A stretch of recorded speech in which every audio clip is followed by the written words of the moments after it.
trophy here at Edgbaston. It was a fitting finale to a gripping tournament. India champions celebrated as their legends triumphed in the inaugural World Championship of Legends last year. And starting with Edgbaston, the giants of world cricket are back in action once again. 6 champion teams, 18 thrilling games, with plenty of excitement on offer for the spectators. The desire to win burns deep in these iconic players. We're ready to win. This time will be our time. Get ready for some classic games. With the greats of cricket taking centre stage, the action could hardly get any better.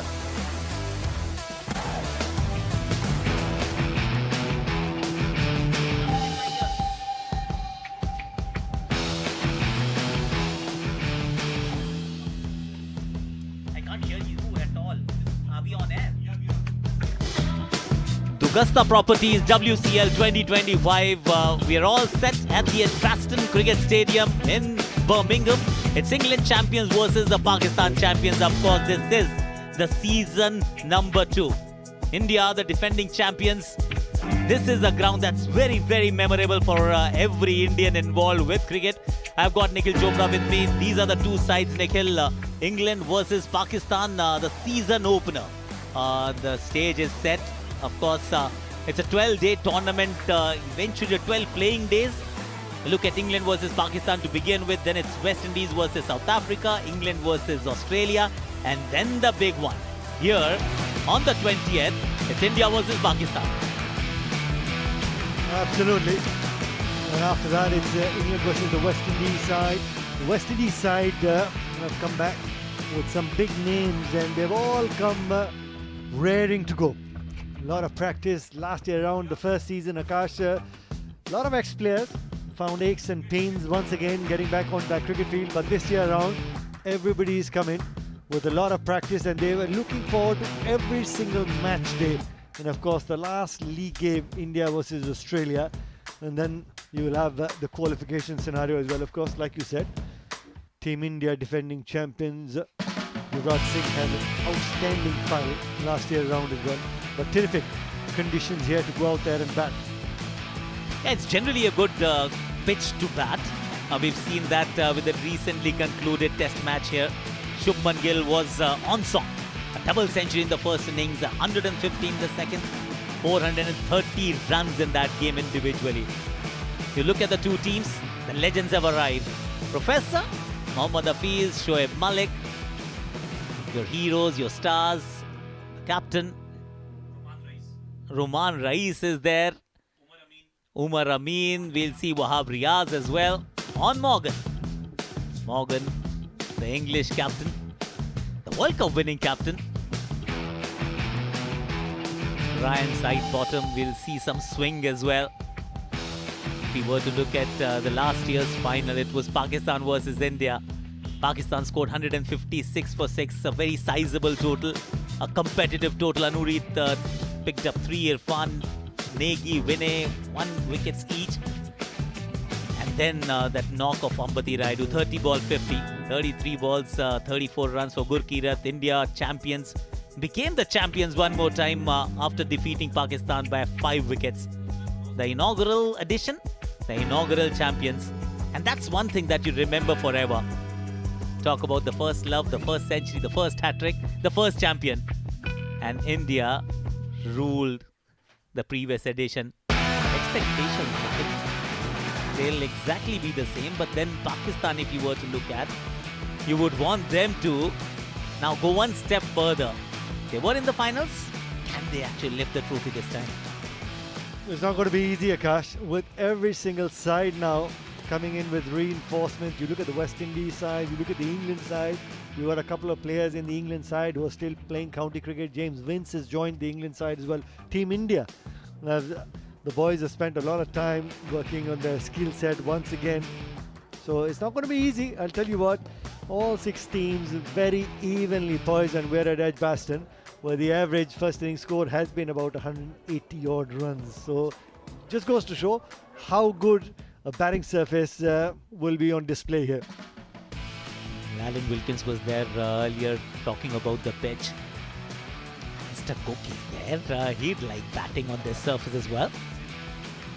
He's got a century in T20 cricket at this very venue. He knows this pitch inside out. And to be fair, last season was underwhelming for the English team. They won only one game. Right at the bottom of the table, the wooden spoon winners. That's something that you want to shrug it off and come up with the wares and the goods much better this season. The home team. And if since you were talking about the pitch, there is a bit of grass as you would find on all English surfaces, but the ball is going to come onto the bat quite nicely if Alan Wilkins were to be believed. Ryan side bottom, just greeting the umpire. Ryan, no brownie points, mate. If you wrap the pads, if he's in front of the stumps, only then you'll get the leg befores. But England will be looking to come hard at the very first game, like you said. I think they were pretty hurt last year. Just won the one game, but this year reinforcements. There's Chris Tremblett. Pace bowling unit, pretty heavy. Spin as well for the English side. Over Shah was playing last year for them, but this year around, he's part of the commentary team. Owen Morgan has built that team. He's got his match winners in and around. Ian Bell had a terrific year last year. Very nearly getting a half century in every single outing that he had. Akash, so pretty good proceeding. The skipper would be looking to lead from the front. Finalists last year, the Pakistan side. Well, the two captains are also all set. The eyes are glued.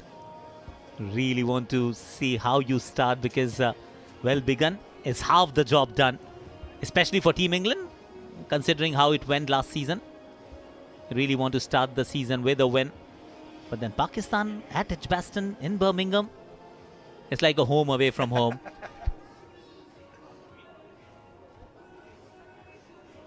Very decent English side as well, to be fair. We saw a few names already. You've got Owen Morgan, Moeen Ali, Alistair Cook, Ian Bell, Ravi Bopara, James Wentz. Well, we are all set for the toss. Dominic Cork is there at the pitch side with the two captains. Let's head down for the all-important toss. All set to go then for this first match in the World Championship of Legends. Let's introduce who's with me. Tausif Khan, who is chairman of Dugasta Properties. Of course, Owen Morgan. Mohammed Hafiz with that smile on his face. And of course, the referee is David Dukes. Now, Tausif, you've got the coin. Owen Morgan will flip. Hafiz has gone heads and has come down a tail. Owen, you've won the toss. What are you going to do first and why? We're going to have a bowl first here. Conditions look good. Hybrid surface, shorter side, one side, but equally, it's first game together as a team, as a squad, and try and get ourselves into the tournament with a bowl first. It's exciting to be back. We've so many guys that we've played with over the years. Some of the greatest players actually we've produced in this country, but jig a few memories and a few kind-hearted jokes along the way has been nice. Yeah, you're playing for England. Obviously, that there's always going to be there in you, but it's also meeting up with friends and also taking on a decent opposition in Pakistan who will come at you today. Yeah, they certainly will. Certainly give us a few nightmares over the years. Yeah, they definitely have. They're obviously an incredibly talented bunch and not an easy start to the tournament as well. They'll have some great support tonight and through the course of the competition, but we're immensely looking forward to it. It's another chance for many of us who don't play anymore to get back out, hopefully get the juices flowing again and go and enjoy ourselves. A few of your players are still playing domestic T20 cricket here. I think Samit Patel, Ravi Bopara, Moeen Ali, but somebody called James Vince is having a game for you today. Decent player. Yeah, he's a hell of a player. I think in any franchise tournament around the world, he's still one of the most sought after players with bat. We might see him with ball in hand tonight. You never know. So we've had a bit of illness around the camp, so we actually only have 11 to play tonight. 5 out and out seamers and the rest are batters. Oh, so, good luck. Yeah, cheers. Thanks mate. Good luck. Hafiz, what would you have done first if you'd have won the toss? Well, I think the pitch, obviously, we wanted to have a bowl first, but Yep. nothing in our hand. We will bat first, we'll put the good runs on the board, and we'll give a decent start to the team. And I've been noticing your players are right on it here. They've been warming up. I can see they're definitely on for it. You want to beat England first game.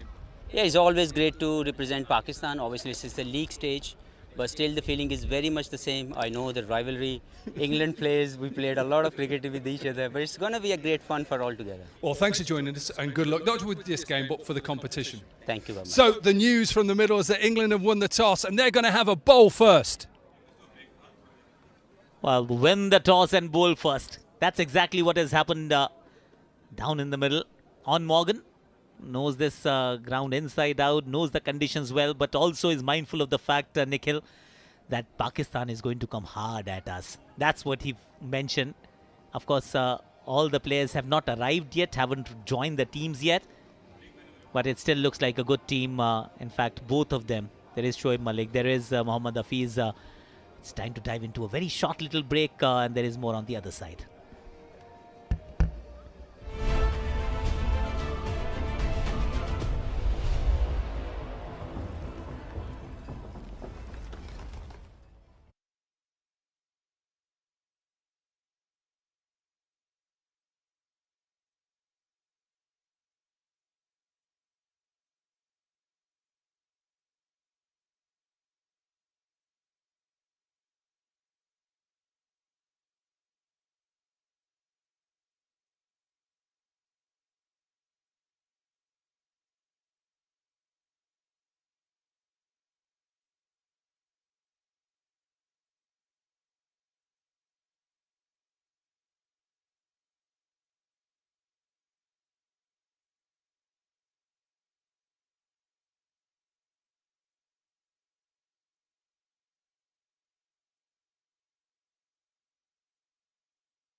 Dugasta Properties WCL 2025.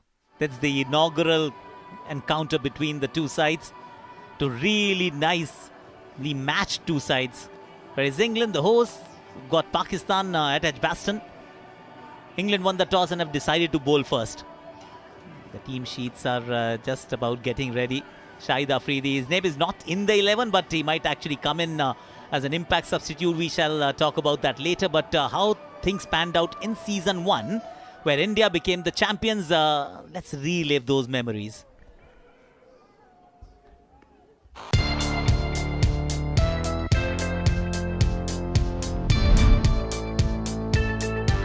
Should be taken.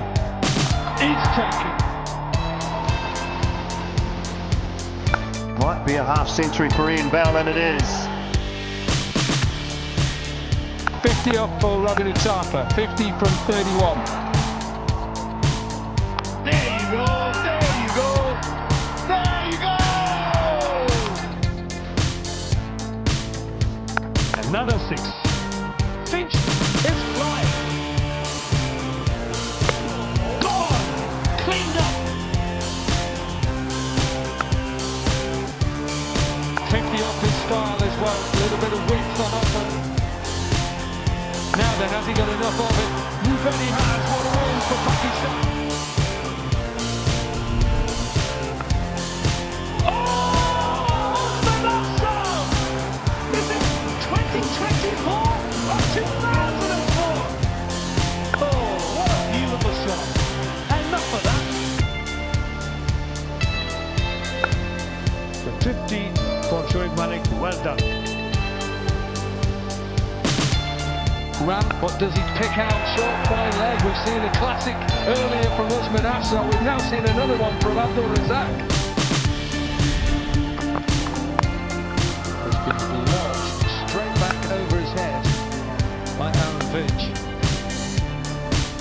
Smash for 4. These boundaries are not big enough for Sean Marsh.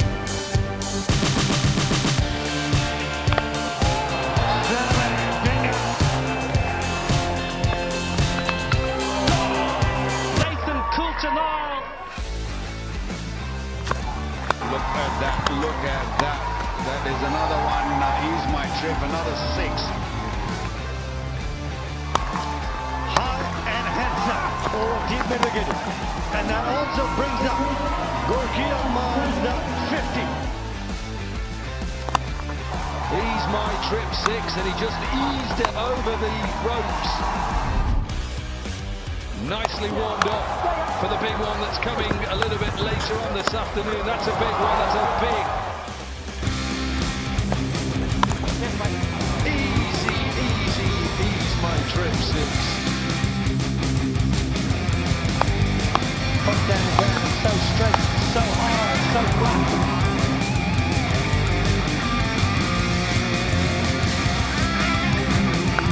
And that's half century. Coming on for 29 balls. The left really early for Gorky.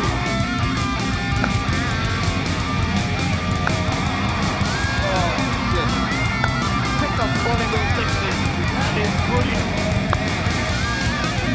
In the back, with that ball in, goes 50 as well. Was left to Rashana. Bowling down the pitch, that lack of movement. Got it out there, it's in the slot again. Beautiful, very down.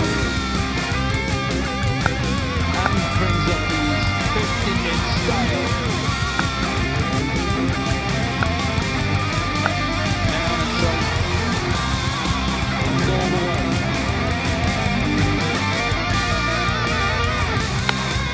Clean bowled up. Nochinova finishes the job. Oh, it's Nochinova with an absolute jet. Little too short. Now, Christian brings up his half century to 27. Oh, what a catch! That's an absolute beauty. 50 off as well. For Yusuf Pathan. Win for Australia and into the semi-final. Another superb innings from Ian Bell. Such a prolific scorer over the years for England. 50 off for Bopala, 53 from 29.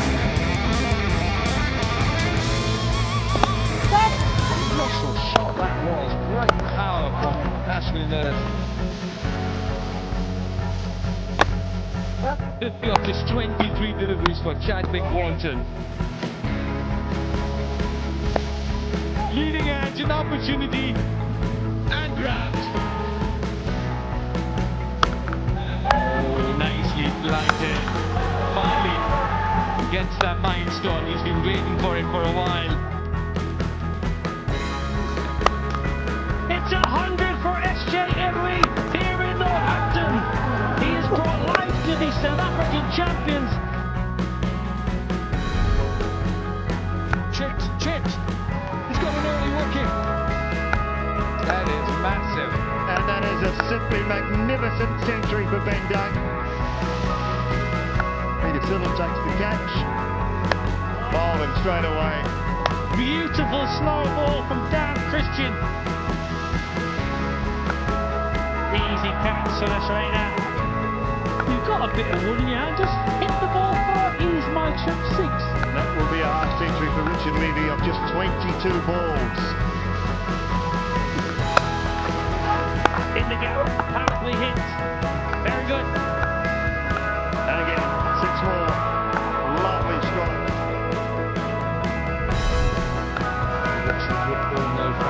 It's amazing, isn't it? Pressure.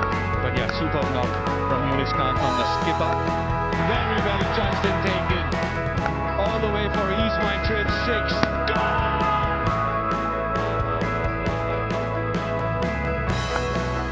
Again, gets towards 50 as well. 330 meters he was hitting his big Chaminda. Another one from that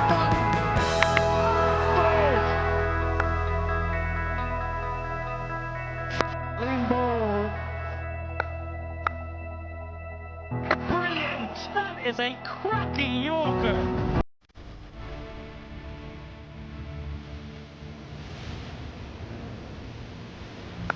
Strickler takes the catch. Now then, down the track.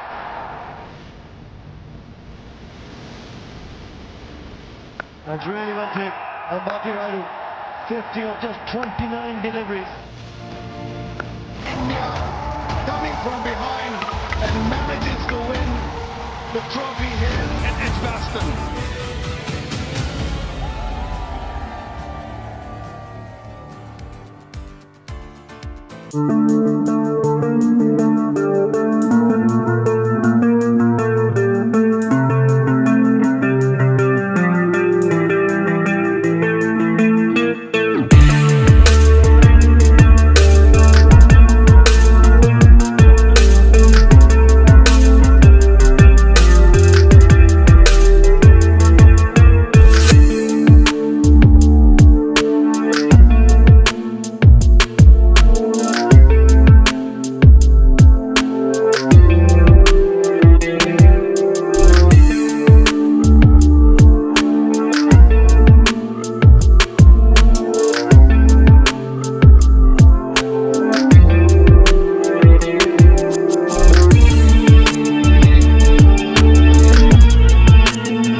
Is the 22 yards.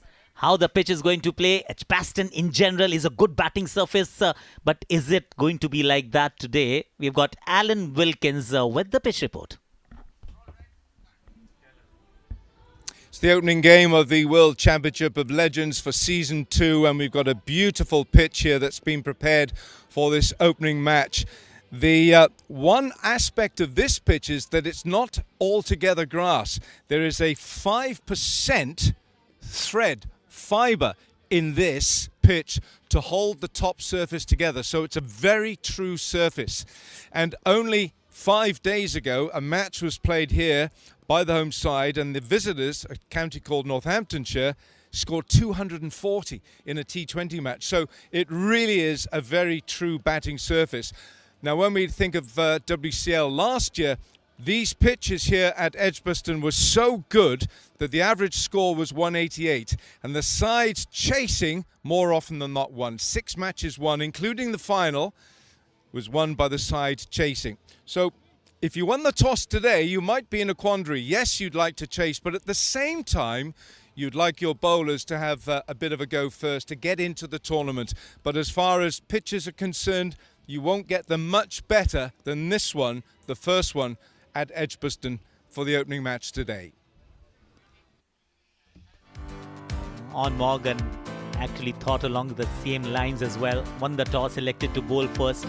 Dugasta Properties WCL 2025. The first 10 matches, of course, it's England versus Pakistan to begin with, and then a double-header Saturday, West Indies versus South Africa, and AB de Villiers. He is coming out of his retirement, so to speak, and will be playing competitive cricket after a very, very long time. Then it's the mini Ashes, you may want to call it. It's England versus Australia, and then it's India-Pakistan on the 20th of July. Nikhil, of course, that's one game that everybody will have their eyes on, because last time when these teams got together or got against each other, it was a packed house, whether it was a league game or it was the finals. Without a doubt, they played here at Birmingham, and also they played at Northampton. The final, of course, being played here at the Edgbaston. It was a packed house, and this is this beautiful trophy. Dugasta Properties WCL, that's what the teams are playing for. Two new venues that have been added. You've got Leeds as well as Leicester there.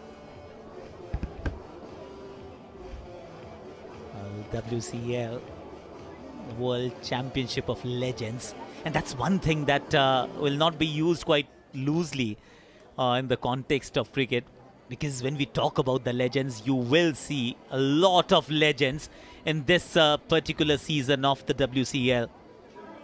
Whether it's Yuvraj Singh, Harbhajan Singh, Suresh Raina for Team India. You look at Jacques Kallis, AB de Villiers for South Africa. We already have on Morgan here playing for Team England. Professor was there at the toss. Shahid Afridi might actually walk in as an impact substitute. So India versus Pakistan. It happened twice last season. One was, of course, the league game, then the finals. The first game was match number 8, a high-scoring event where Pakistan actually scored nearly 250 runs in the 20 overs that they had. RP Singh, Negi, Anureet all went for plenty. Kamran Akmal, Sharjeel Khan, Maqsood, all three of them getting to their half centuries in double quick time. Raina scored a 52, Raidu chipped in with 39, but India fell short by 68 runs. 243. Yeah, it was an eye-opener for a lot of Indian cricketers who just come out of retirement and were thinking taking the WCL game just like a benefit game. It was an eye-opener for them, and then of course as the tournament progressed, the India champions found their rhythm that they were looking for, and come the most important game of the tournament, the final, they got their best foot forward in the final and took revenge over Pakistan, winning the final, the inaugural trophy with their names, the India champions. But of course, Yuvraj Singh, Harbhajan Singh this time around, they've all spent some time out in the middle, hitting the nets, come well prepared. That's what happened in the Pakistan champions versus the England champions game. Pakistan, every single game, Akash, last time around, were getting close to 200 runs on board. 196 in that game, Maqsood 64, Malik 51, and then of course chasing down 198, 196 was really tough for the England champions. Well, this was a good game that Pakistan actually won, and this happens to be the opening encounter of this season. It's Dugasta Properties, World Championship of Legends. It's England versus Pakistan at the Edgbaston Cricket Stadium. England have won the toss, have elected to bowl first, and we are all set to begin another blockbuster of a season. It's WCL Season 2.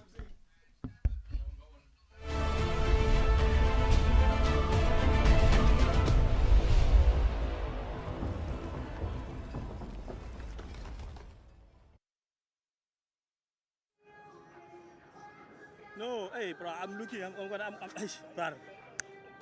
gonna look for them again.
It was a fitting finale to a gripping tournament.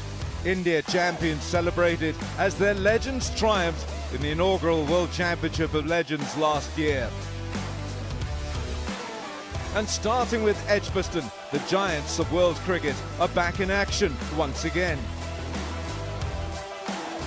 6 champion teams, 18 thrilling games, with plenty of excitement on offer for the spectators.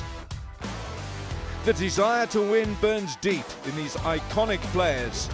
We're ready to win. This time will be our time. Get ready for some classic games. With the greats of cricket taking centre stage, the action could hardly get any better.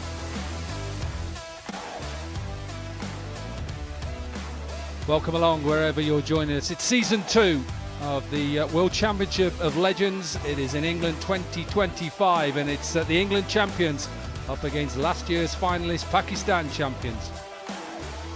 Live from the iconic Edgbaston Stadium.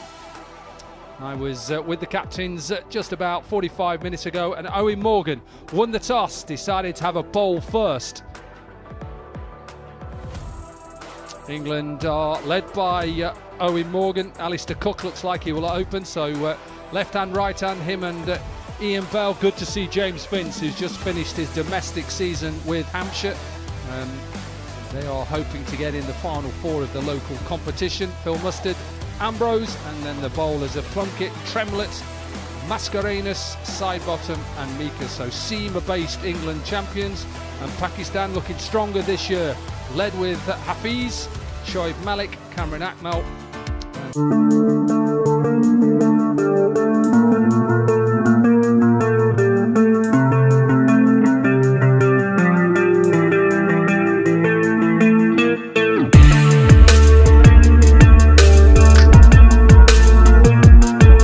Legends, both teams are ready. Warm-up's done, the talking is done.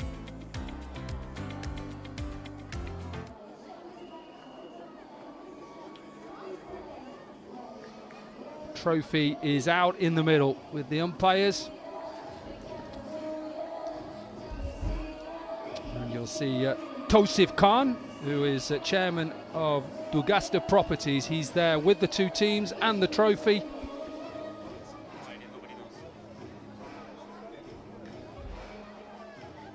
Bilal Shafayat and James Treadwell, former England international. So it's time for the anthems, starting with Pakistan.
So Owen Morgan, who will lead out the England champions side.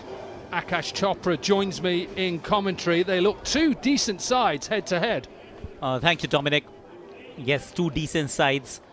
Of course, England last season were really underwhelming. Won only one game out of their 5. Finished at the bottom of the table. But this English team looks very, very promising. Still, Moeen Ali is missing. Samit Patel is likely to join the team as well. Ravi Bopara might be in the mix soon. So Cook, Bell, Wentz, Mustard, Ambrose, and as you rightly mentioned, a lot of fast bowling options. And Plunkett, Tremlett, Mascarenas, side bottom. Pakistan champions on the other side. They won the league game against India last season, but lost out in the finals. They would want to go one step further. Mohammad Hafiz is the captain. Impact substitute is the new addition to this season's playing conditions. If only I would have known that, Akash. I might have put my name in the hat, maybe. And then maybe not. Well, England have won the toss and elected to bowl first. So you would have been on the ground from get-go. And for your batting, yeah, you may still want to bat. Why look for an impact sub? Kamran Akmal, of course, a lot of runs. A very good-looking, healthy numbers in his T20 career. 133 is the strike rate. The best of 150, 5 centuries. Close to 7,000 T20 runs. And the hard-hitting Shajil Khan, who just couldn't get going last year.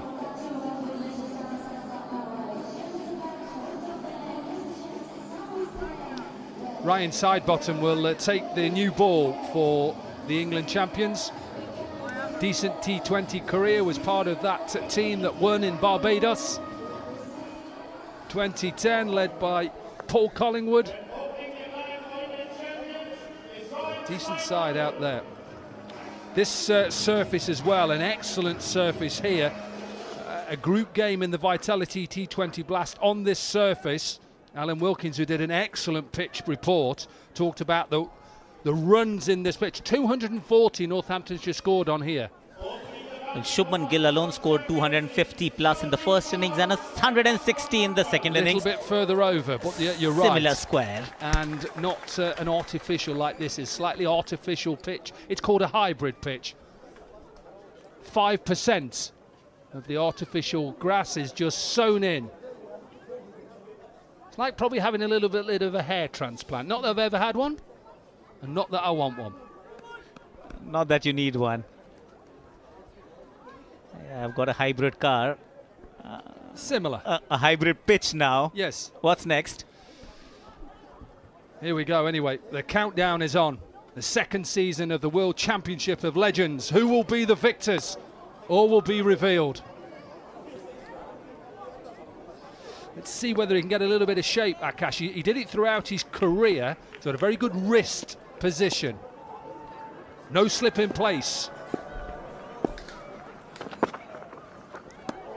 A little bit of swing, but he'll have to bowl that again. That's something when you get a little bit older, Akash. You don't want to be bowling too many deliveries. That's true.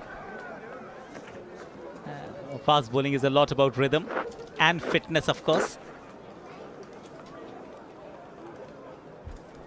They've got some big lads, I mean muscly lads, no bigger than Chris Tremlett, who's down at third at the moment. He is filling that area.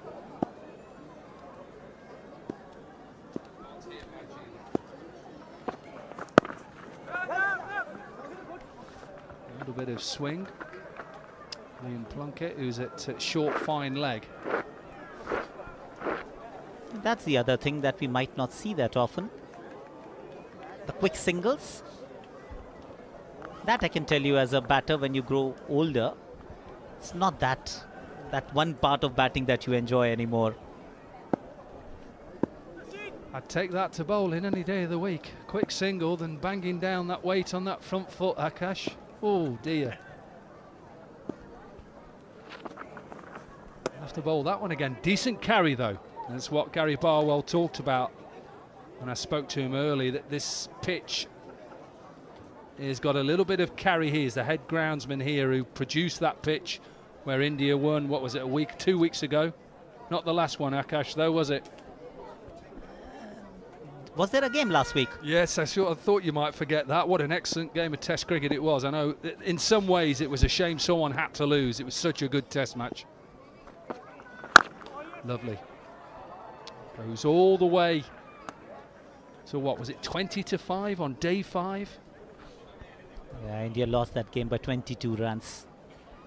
Both teams equaled on runs after the first innings. And I want to ask you about the so-called aggression that was showed. Too much talked about it? Is it just part of the game? I just think get on with it. It's fine to me. Get on with it, mate.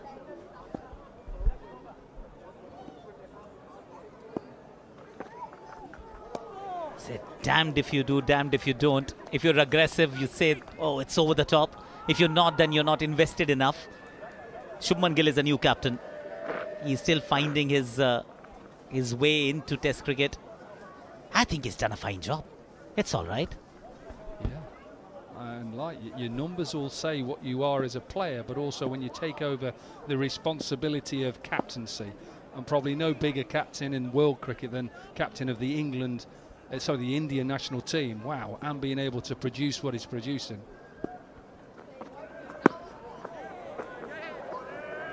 Ooh, there is one of those quick singles. Kamran wanted to be at the non-striker end. Already 3 runs on the board, but the first one from the bat is yet to come. Now the ball should actually shape away from Sharjeel Khan, the left-handed Sharjeel Khan, and therefore a slip in place as well. Yeah, well, watching him last year in this competition, he got caught out and deep square leg quite a few times. He's a powerful player, square of the pitch. You just tell that by his grip and the way that he sets up. So he wants to cut it past that backward point, but also the man at deep square leg is in play. James Vince, no wonder he's out there.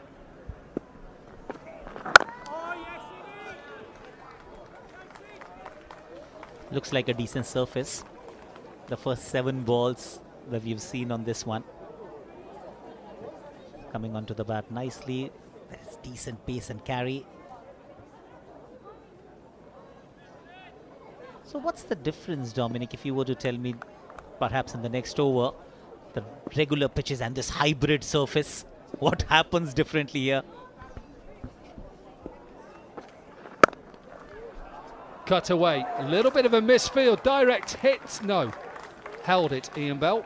So end of a decent first over for Ryan Sidebottom and England, and the Pakistan champions fall without loss.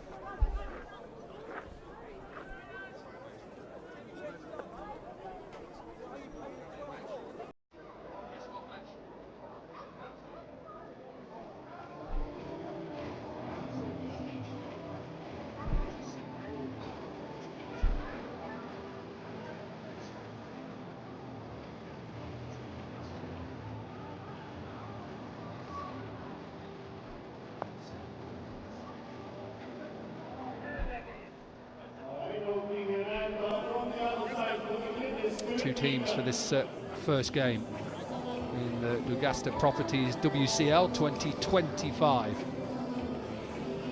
Two teams led by 2 icons of the game, really. Mohammad Hafiz for Pakistan, Owen Morgan. Stuart Meeker then, a man who has bowled a bit of pace in his time and can still bowl pace. 2 wickets against Pakistan last year, formerly of Surrey.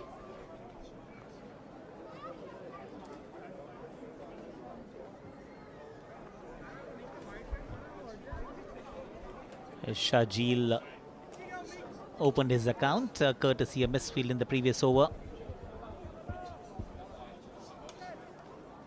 So point and square leg, both manning the fence. Expect the ball to be slightly on the shorter side. There's a bit of a problem in front of the side screen.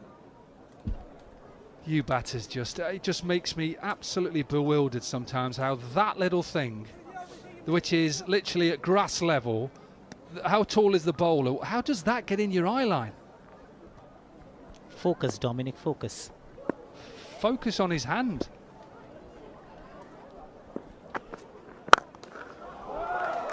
Unless he's had it moved because he thought he might hit it towards it. we batters are a little finicky. You have to get into the right mindset. This was a full ball. If we had driven it down the ground, it would have gone there exactly where that little sack was put.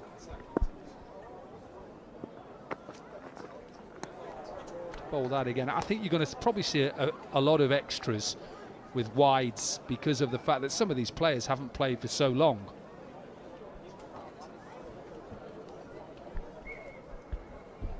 It's quite interesting actually. People stop playing cricket because they've had enough of it. Or they just keep playing like Jimmy Anderson, Sir Jimmy Anderson did last night. He's coming up to 43. He played in the Roses game last night for Lancashire. Yes, in fact, there was some news in India that after that Edgbaston Test match, of course, here that England is mulling over recalling James Anderson for perhaps the home game. What, at Old Trafford? Manchester. No chance. No, he's done.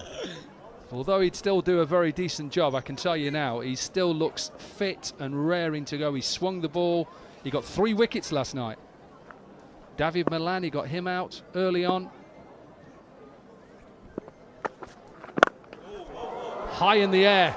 Now then, Mascarenas says mine. Is he going to get anywhere near it? He gets half a hand on it. Probably should have been Ian Bell's catch. But put down. It was Ian Bell's catch actually, running in, had a good view of the ball. It's just that the moment Dimitri called for it, he had to be committed. He may have realized that it's going away from him. It's perhaps better for Bell to come in. But once you've committed, you have committed. He's got a single of the last ball. It's 8 without loss after 2 overs.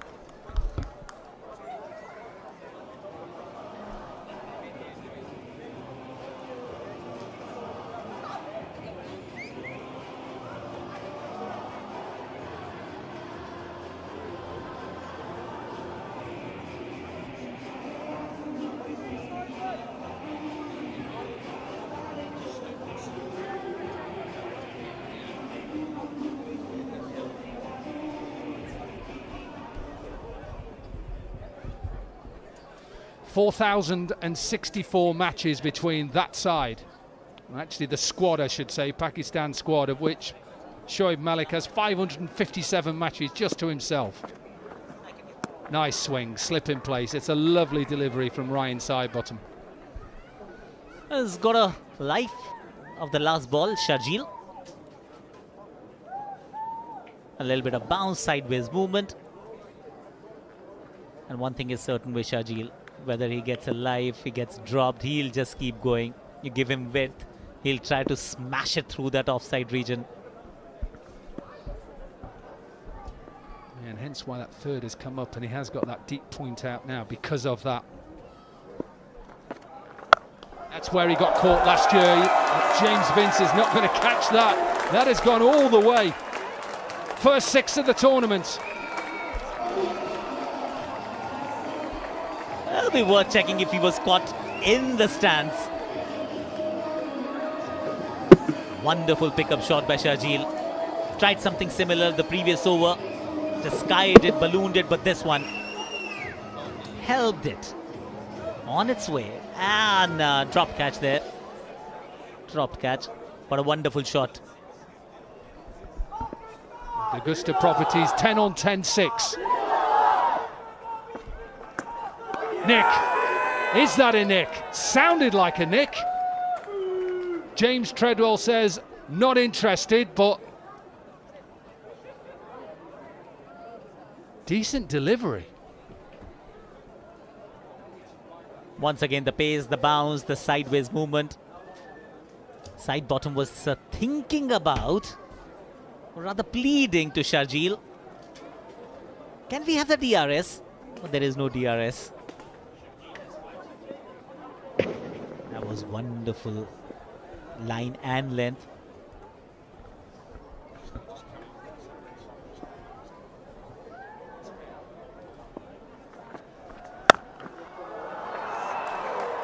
Played through the offside, but there is a fielder in the deep.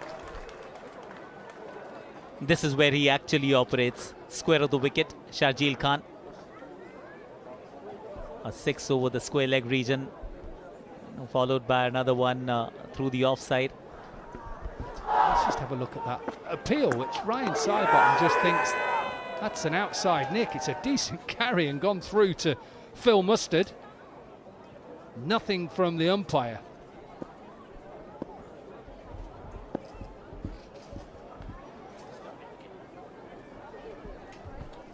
Two back on the leg side then for Cameron Akmal. Deep mid-wicket, deep square leg. And he can't bowl there. And he'll just open up the face. This will run away for a boundary.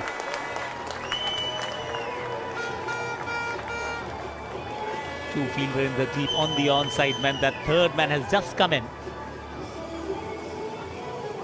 He's trying to shape it into Kamran Akmal, but went with the arm, with the angle. Threw his hands at it. A thick outside edge. Another boundary.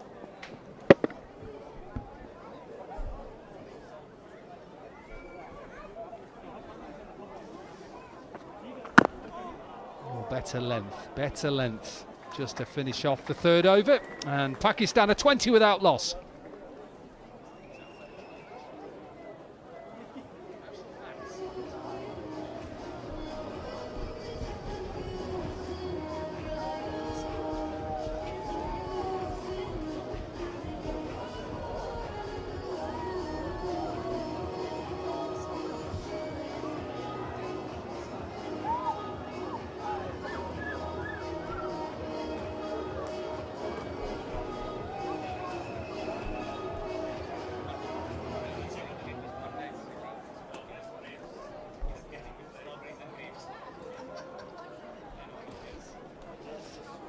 A strong Pakistan team, and they're off to not a bad start. 20 from the first 3 overs. Stuart Meeker with his second over. From the City end, this is smashed out. There is a bit of cover. Ian Bell, who played well with the bat last year, did really well. Some of these classical shots. Meeker should have had a wicket. Sharjeel, miscued one. Square leg. Once again in business. Deep square. Ian Bell.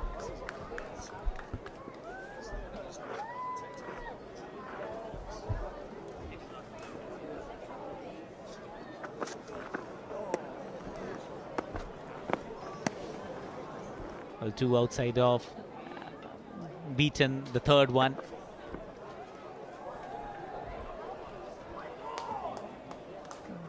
Left hand, right hand combination. That's what it does to the bowler as well. Dimitri Mascarenas was a phenomenal fielder back in the day. Called for it. It was really high up in the air, just hung in there.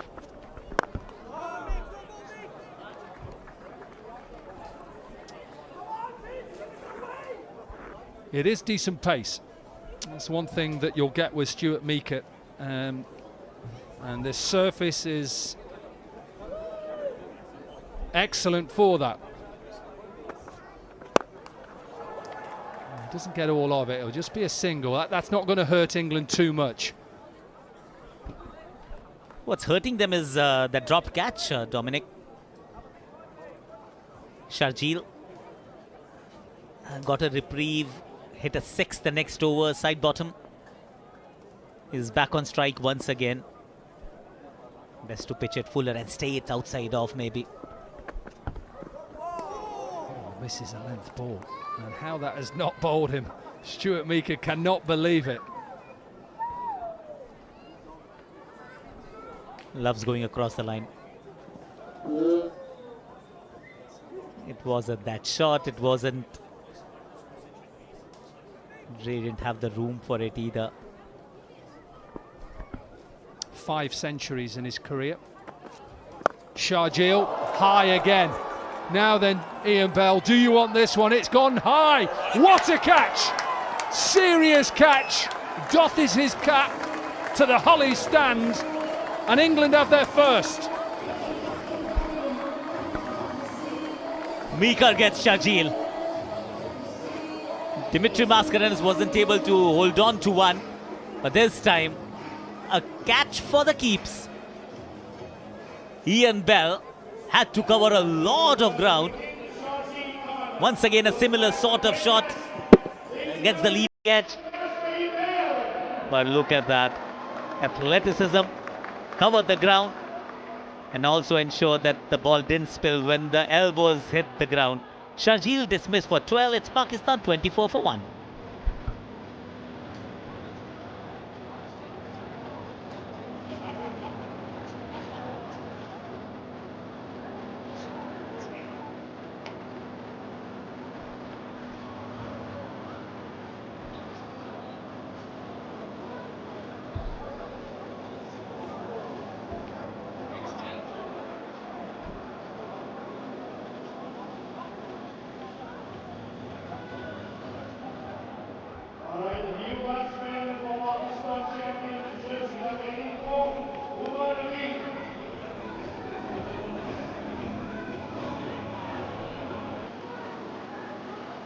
Umar Amin then in at number 3, made his Test match debut here in the UK in 2010.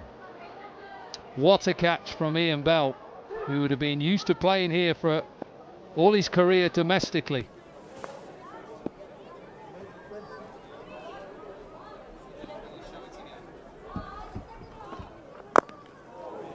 Inside edge, quick single. Yeah, we'll get there. But this went so high. Shajil does hit it a long way up, and he had to really make sure he got in a good position. He's heading out towards the Holly stand, and he's used to having a lot of his supporters there. They're mainly Pakistani supporters. The exchange on catch of the innings might be even the catch of the match. Yeah, it's just the 4th over. But a top draw catch for sure. Left-hander Amin replaces left-handed Shajil.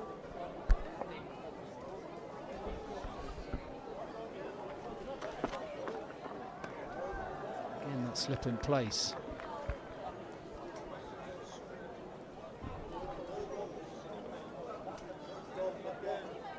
Amin's bat, if we were to take a look at it, doesn't look like he actually plays with the white ball at all. It's a heavily bruised bat with the red ball. Very few bats I've seen with those ball marks, those many ball marks. It's like it's been coated with red paint. That's probably an indoor school, I think. It's definitely a bowling machine ball that has just been, he's just been hitting balls, and why wouldn't you?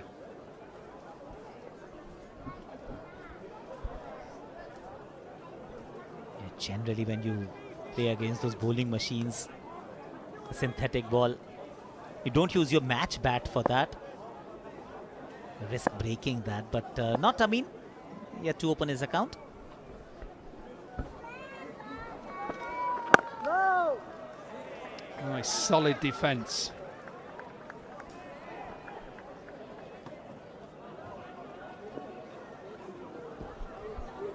The 3rd over for side bottom. Absolutely. I was speaking to him at the Lord's Test match, and all he said, I just want to get me 4 overs out the way. Absolutely. I don't want to have to come back. I won't be able to move. He's got to try and play tomorrow as well, because England play Australia, I think, tomorrow. 2 games coming up tomorrow here from Edgbaston. If you're in the area, get yourself down. They take on their old rivals Australia, and Australia have got some decent players. Chris Lynn coming, still playing. Brett Lee, Dan Christian, Ben Cutting. Dan Christian hit 26s last year in this tournament.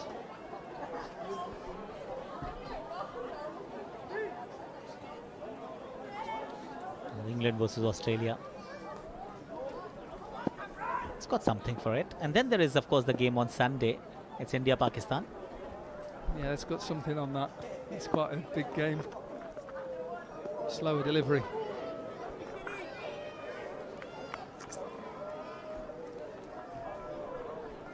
A slower one by side bottom. The first in this spell for side bottom. Expect a few more tomorrow, Dom. Yes, of course, he's got the split finger. Slow one. If you're playing 2 games in 2 days, you expect the second game to actually have a lot of slower deliveries.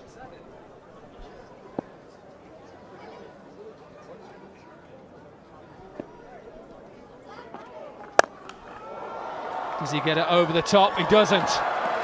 Alistair Cook, who was right on the edge, took a decent catch in the end. Cameron Atmel comes and goes, and England have their second. 2 wickets in 2 overs. First it was Meeker, a good catch in the deep by Ian Bell. And now is the turn of Alistair Cook. He's always had the safe hands. He's got the height. Ball hit slightly higher on the bat. Therefore, didn't get the distance. A really decent catch to finish the proceedings for Kamran Akmal. 27 for 2, Kamran dismissed for 8.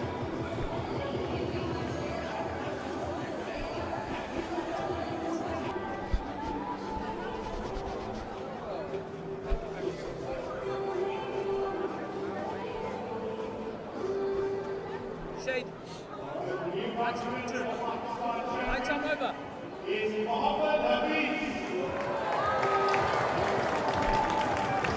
So we've got the captain now, Mohammad Hafiz, known as the Professor. Mohammad Hafiz with a wealth of experience, with a CV that shows he's played in 6 T20 World Cup tournaments. And he often comes in when Pakistan have lost a few at the top. Now, Chris Tremlett, I would suggest, is the biggest man in Birmingham right now. He is enormous. Awais Shah is alongside. I don't think I've ever seen anyone bigger on a cricket field. Yeah, me neither. Just have another look at that dismissal of Kamran Akmal. Smart catch there by Alistair Cook, and puts England nicely in control of this game. There was a time when Chris Tremlett was very much an England cricketer. Bowled decent pace, and of course with that height gets the required amount of bounce. And then when he finished playing, he went on, well, I suppose you might call it a bodybuilding course, and the minute he walked in this morning, it was like looking at, I don't know, a giant. Yeah, I think he discovered the gym even when he was playing, but I think he really devoted his time once he stopped bowling professionally. And yeah, I think he had a gym in his garage where he practically lived and breathed. Quick single.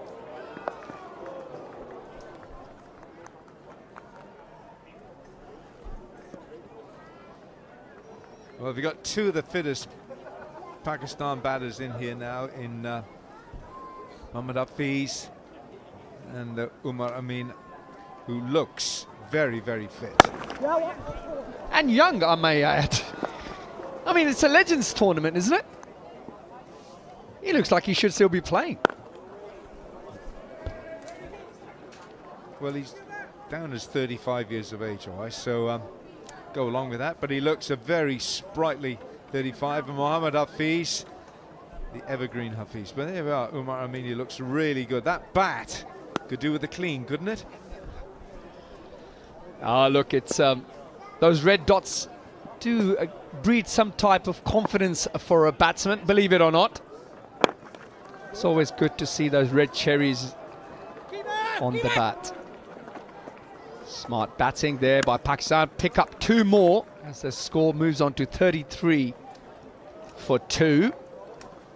Hafiz, I mean, have to do a little bit of work here, trying to get this partnership going. As Tremlett bowling his first over. Rather tidy so far. A little bit over pitched. End of the over, it's 33 for 2.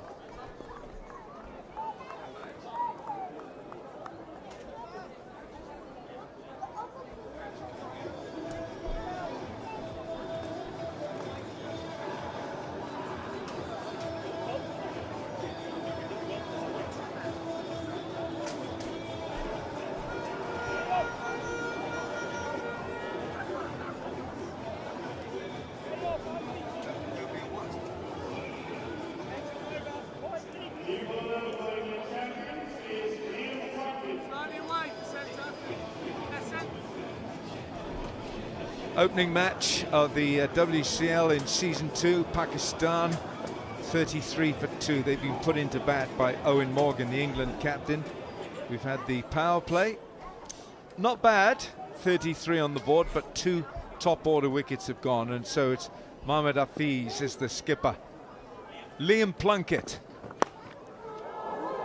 who finds the outside edge, and that'll fly for 4. Well, you don't really have a third man in that very fine position, so that it's a genuine edge. Yeah, it's a tough game for the bowlers, this T20. Length ball. Batsman throws everything at it. Picks up 4. I guess in the scorebook, it doesn't tell you how you get them, as long as you get them. 4 more to Pakistan as they move on to 37. Liam Plunkett in here once again.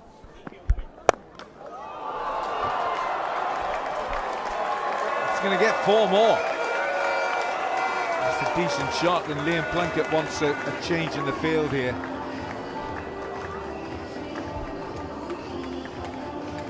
Yeah, beautiful shot that by Hafiz. Have a look at this. Just eases it over the extra cover area. Knew it was going to be 4 the moment he hit the ball.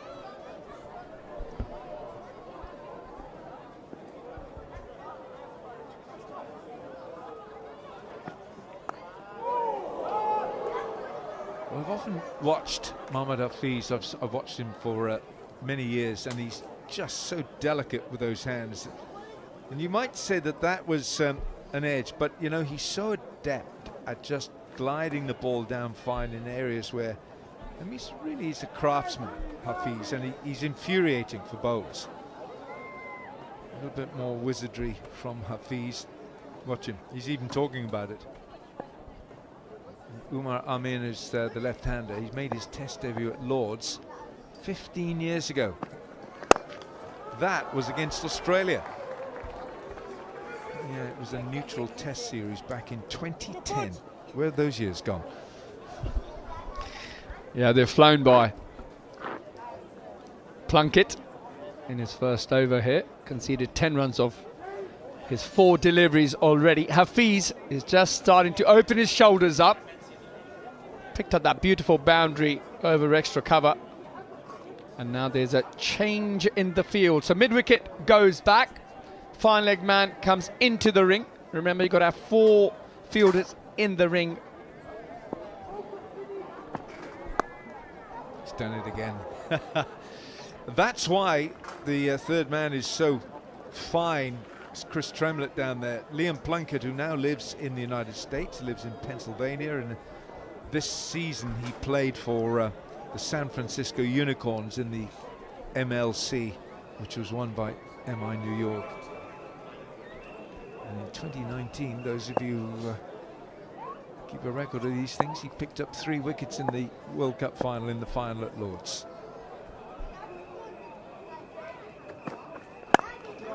Bowled. End of the over, 44 for 2.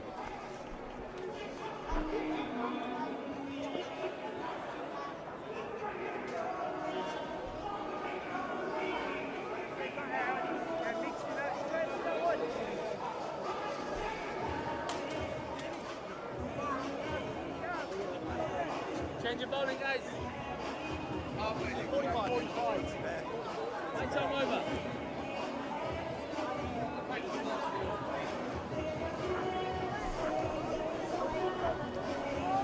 Yeah, 44 on the board for Pakistan, the champions Pakistan. They put into bat by Owen Morgan.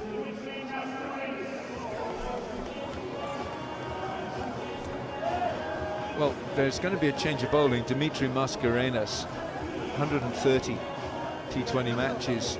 Dimitri played for Hampshire with distinction.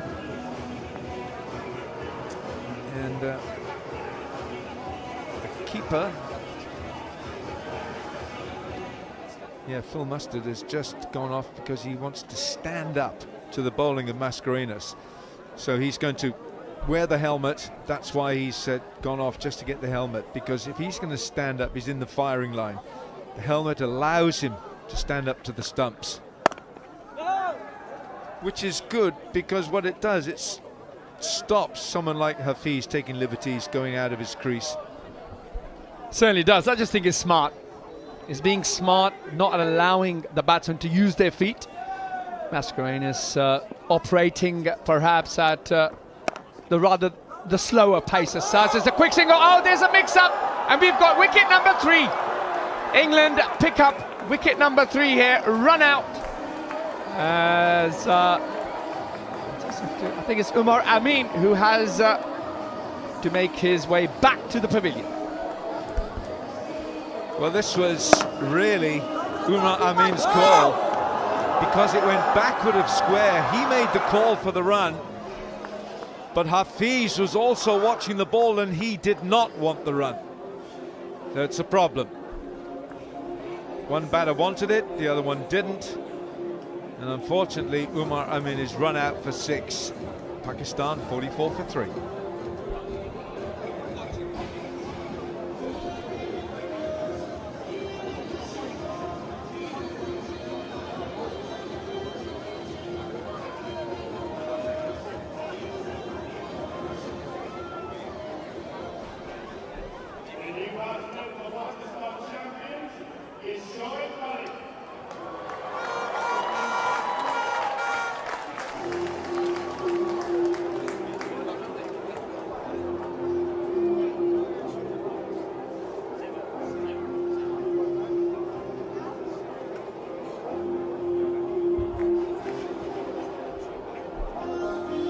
New bat is Shoaib Malik.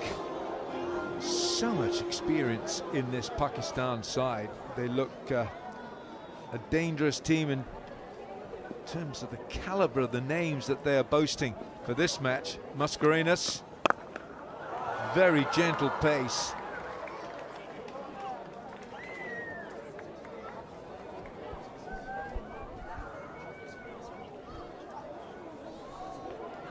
Shoaib Malik, just have a look at that. 557 T20 matches, 13,500 runs. He's got 13,500 runs and he hasn't got a T20 century. Crazy, isn't it? The amount of cricket, the amount of runs he's got, and not to be able to register the 3 figures. He does, however, bat in the middle order, so he doesn't have enough time, I guess. He's always having to play that anchor role, and as he gets in, he will accelerate. I think to get 100, if you have another look at the run out. Ball watching Hafiz, and Mustard calmly throws the ball back to the bowler, Mascarenhas, who does the job and gets rid of Amin. It's uppish. So Hafiz probably feels now that he owes it to the side to hold this innings together. They've lost 3. 3 of your top order have gone. It's a repair job, but you can't spend too much time repairing the damage. And Shoaib Malik is the ideal kind of player to have with Hafiz. He'll nudge and nurdle for singles. 47 for 3, 8 gone.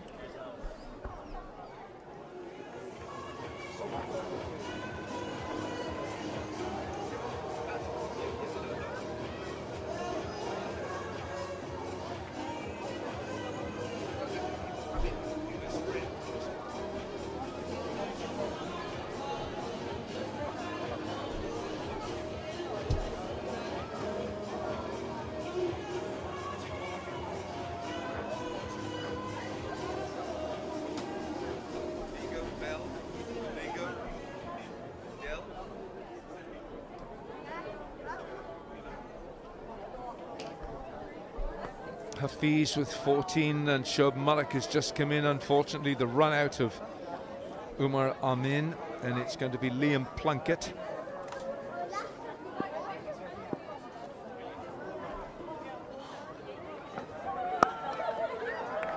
Nice looking stroke. They're not even going to looking. They're not looking for the second they should. In fact, Hafiz. Oh no, we could have a second one. This time Hafiz is gone. Plunkett has dropped the ball. Hafiz was absolutely stone cold out. All Plunkett had to do was collect the ball, hold it. Well, comedy of errors, have a look at this. They jog through, at no point are they looking for twos. Now Hafiz realises, well, we can actually get easy two here. Shoaib Malik, ball watching. And then at the end, Plunkett, a rather very, very casual attempt of getting the ball with just one hand. Probably missed an opportunity to register the fourth Pakistan wicket. Followed by now a couple of glares exchanged between the two batsmen. Well bowled. Don't know about you, Wilco, but England are all over Pakistan here. Yeah, they are. You can create pressure. Run-outs, horrible things in the dressing room. People hate run-outs. You know, the batting side right now, they're thinking, why have we had a run-out? We don't need that. So that creates pressure. A few disgruntled looks back in the dugout. You don't speak to this the person who's responsible, but he's out there. Got to be careful here, because Shoaib Malik will, by nature, he doesn't smash the ball, does he? He's never been a destroyer of bowling. He goes about his task with great skill.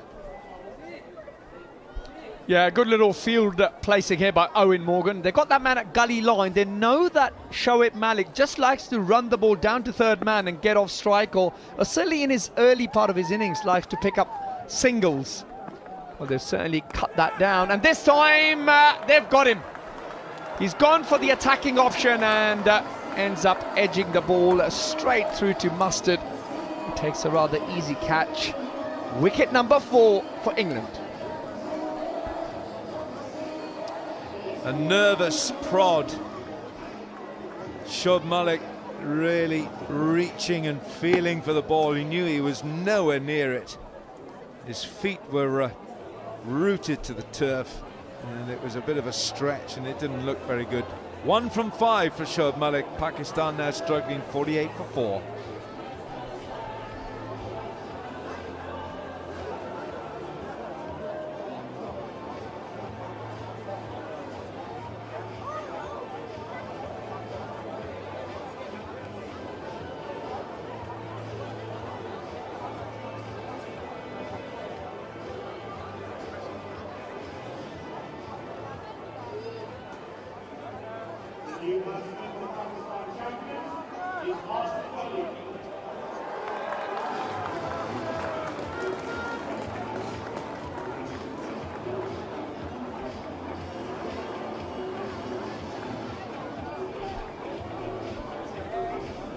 Asif Ali.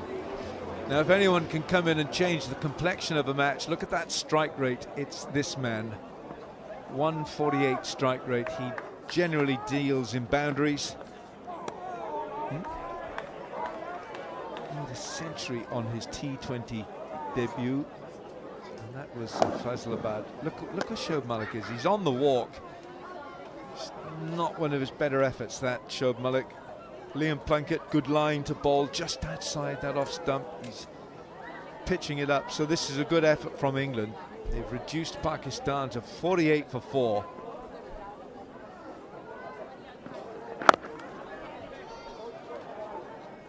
Nine gone, 49 for 4 Pakistan.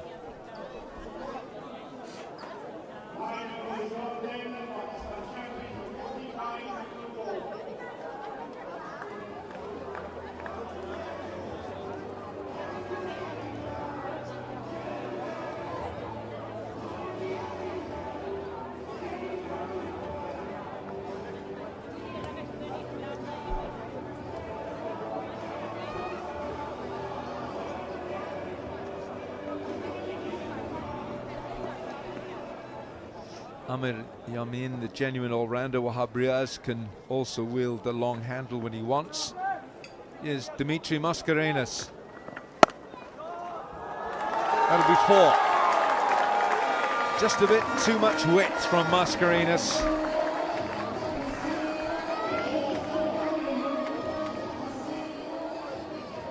Well, that shot brings the 50 up for Pakistan. A little bit too much width on offer. And Asif Ali helps himself. Nicely timed, just behind point. Pakistan 53 for 4. Oh, yanked him. We're in the 10th over. England probably the team who are more pleased with the first part of this innings so far.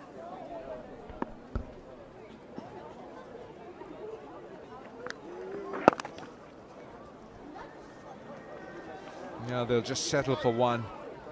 Got to watch those hamstrings early in the tournament. And also we do not want another run out.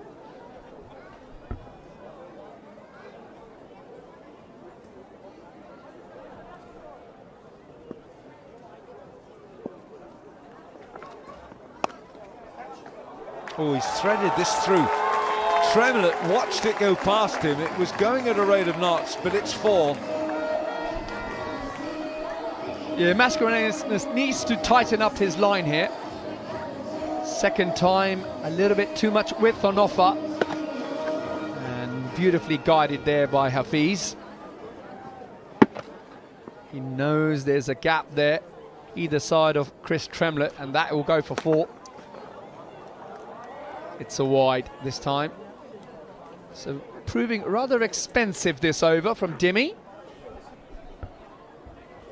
I'll get it, Jim, don't worry.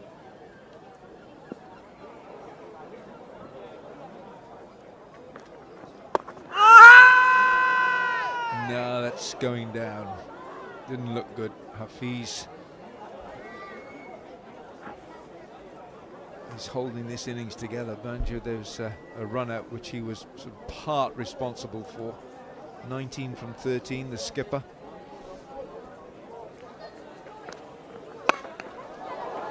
A little bit short. Hafiz pulls it away. It's just the 1. So 10 gone, halfway stage. Pakistan 60 for 4.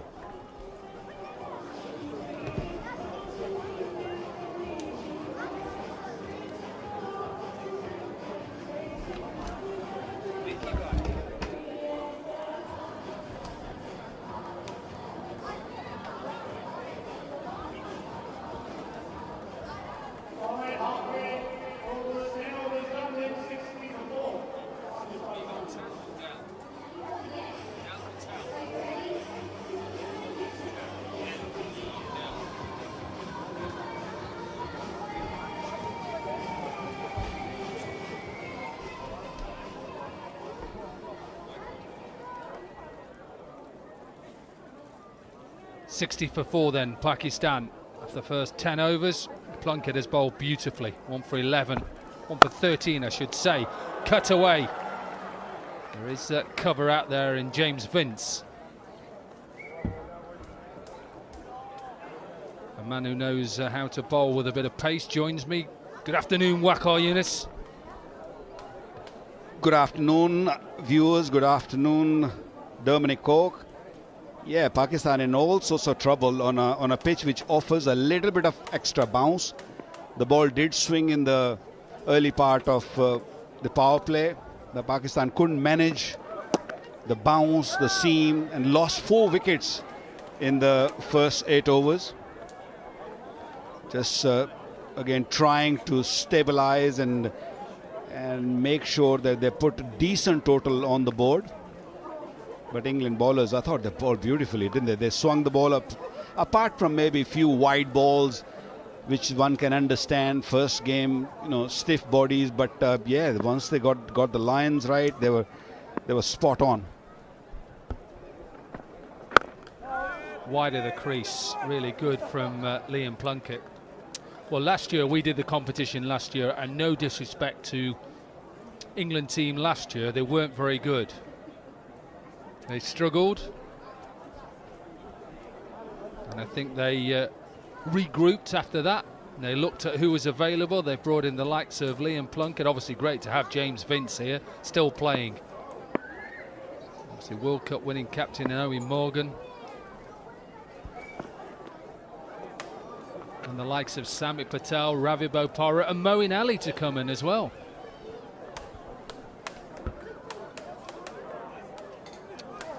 Vigo Tell selfie moment. Absolutely.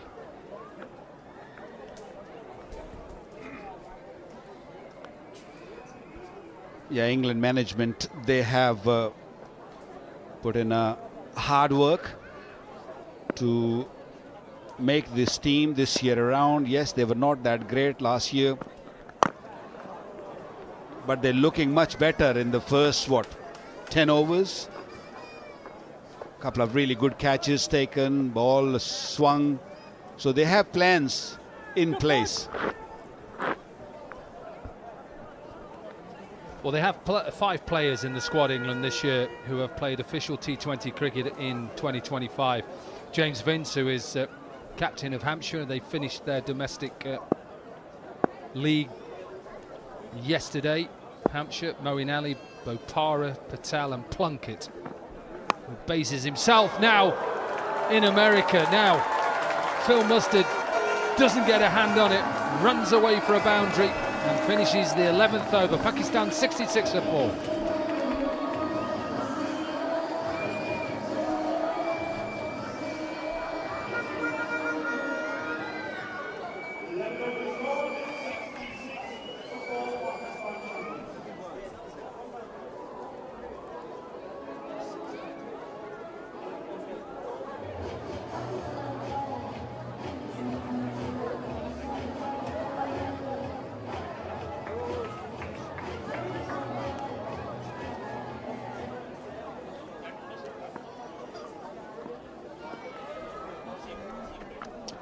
Mascarenhas still bowling from the City end. Have a look at this last delivery. That extra bounce is a tall man, Liam Plunkett, and that extra bounce. Once the ball gets an edge, it travels quickly. It didn't give any time to the wicketkeeper to stop that or catch that. Plenty of responsibility on Mohammad Hafiz now, who's been involved in a run out, and previously he's got to be really careful, watchful that they can't afford any more run outs or any more hiccups.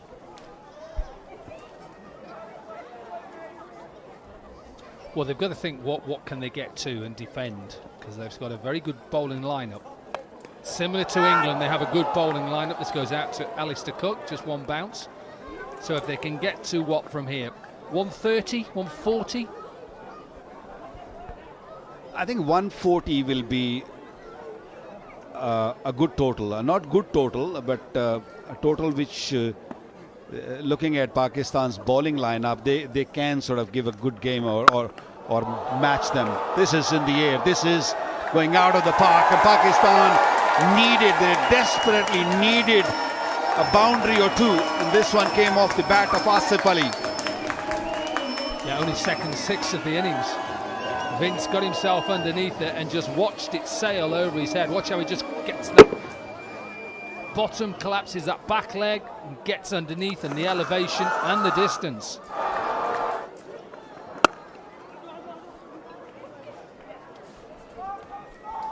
The circle fielder, the inside circle fielders are kind of sitting on in their heels. They're happy to give away one.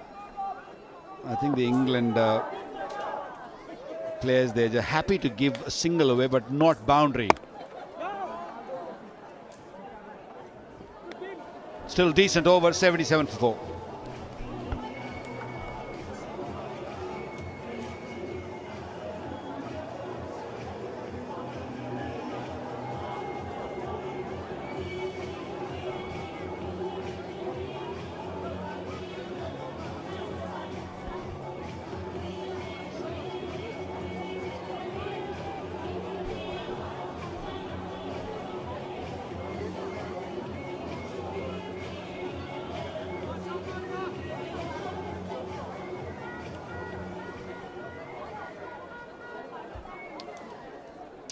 Biggest over so far then, that third over. Big man into the attack, Chris Tremlett. Little Nick, first ball. He's always the sort of person who could get that bounce because of the height that he bowls from.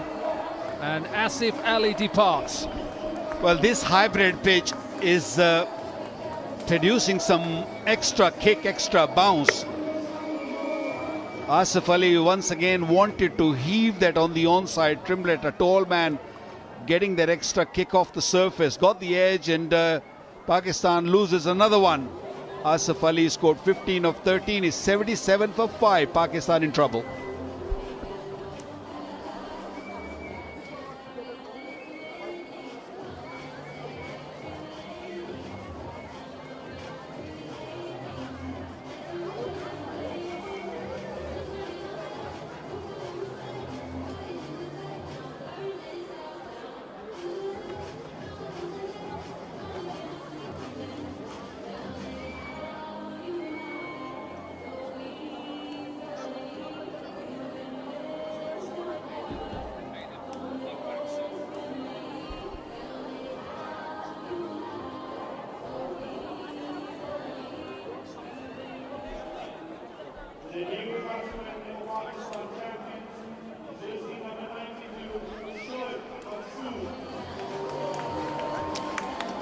So a decision made by Pakistan early on for the impact player. So Sohaib Maksud in and Shahjeel Khan out. And that's not a surprise because of where the Pakistan champions find themselves. You maybe could have impacted a player and brought in another bowler in if you'd have got the runs on the board. But Pakistan think they're sending another batter and give ourselves a chance to get to a total. I'd like to see a slip in place for Trimblett. I was with Chris the other day and he talks about how now after 2 balls he's just so sore when he bowls. We can understand that, don't we? It's not that easy playing a competitive cricket, and Trimblett bowled at a very, very nice length, and it just feels that he knew that what Asif Ali is going to look to do.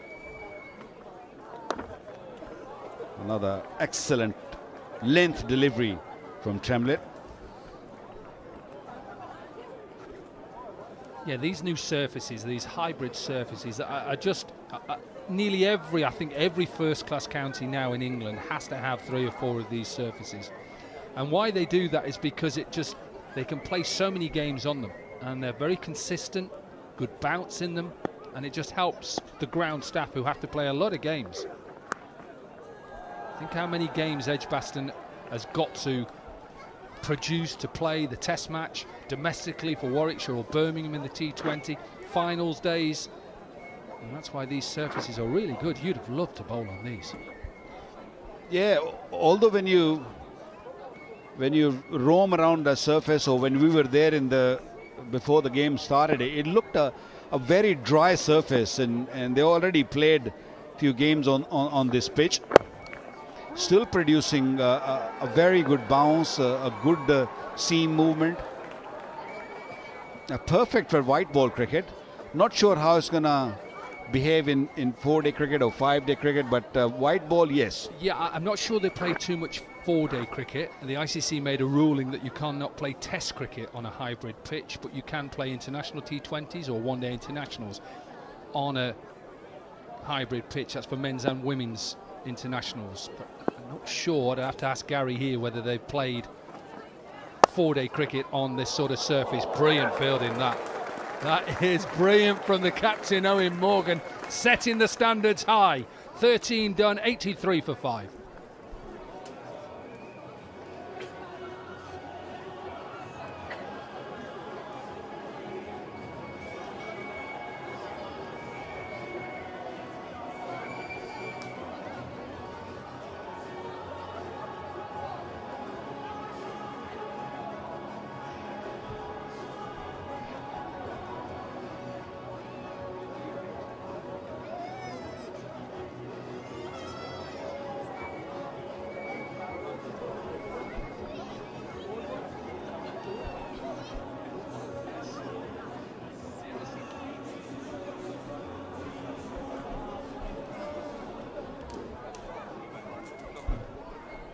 .83 for 5.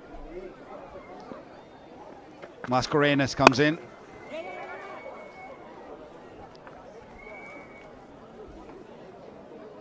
.33 of 23, Mohammad Hafiz.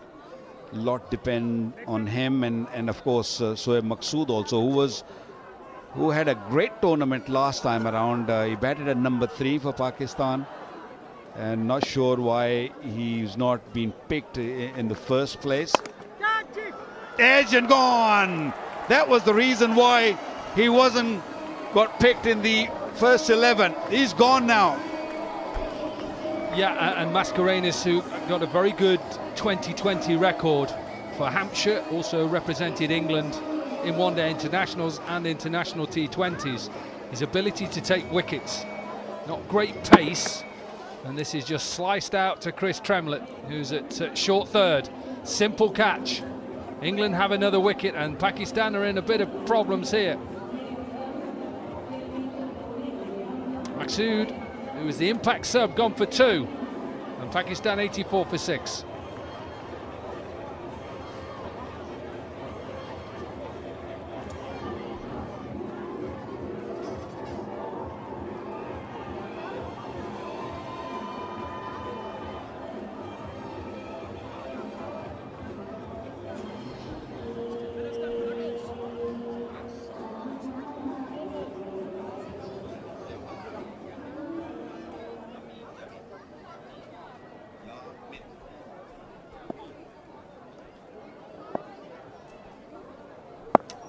Amir Yamin then in at number 8, and they need to try and get a total here, Pakistan. England have bowled very well.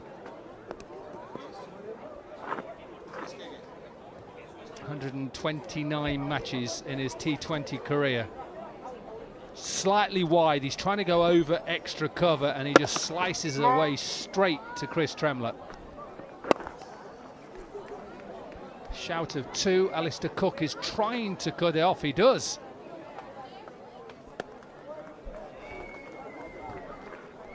Amir Yamin was another one who had a decent previous tournament. This ball just bouncing a little bit, and ball seamed off the surface from a good length. Yeah, good delivery. Nice and full, and allowing the ball to just do a little bit off the surface. Yamin got a wicket with his first ball in an international T20 game against England. Jason Roy was the man in Sharjah. Who hasn't? Most of the bowlers have picked up wickets in their first ball against England, isn't it?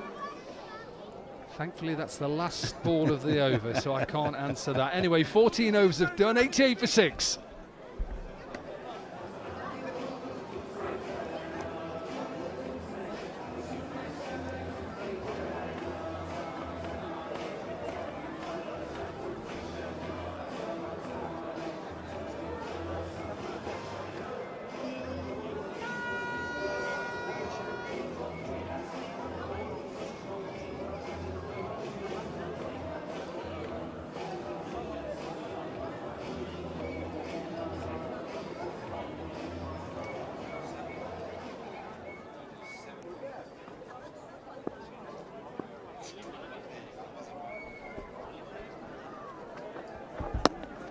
That bounce. I like this field that Owen Morgan has set to Liam Plunkett and now to Chris Tremlett. When you look at it, there's no mid-wicket in place. There's a long on and a deep square leg, and then the offside there, he's got like 2 gullies, a third. You see all that gap there. You can have the leg side, but the offside, we're going to bowl that sort of line. I quite like that.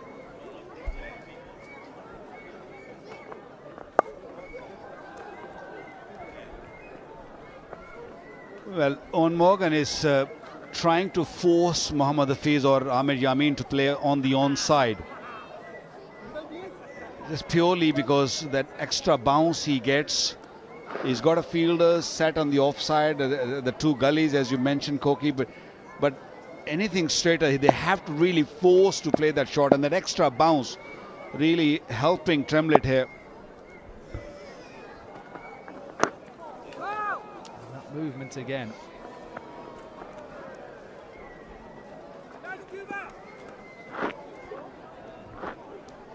Tremlett not only getting extra bounce, he's making a bit of shape on the ball too.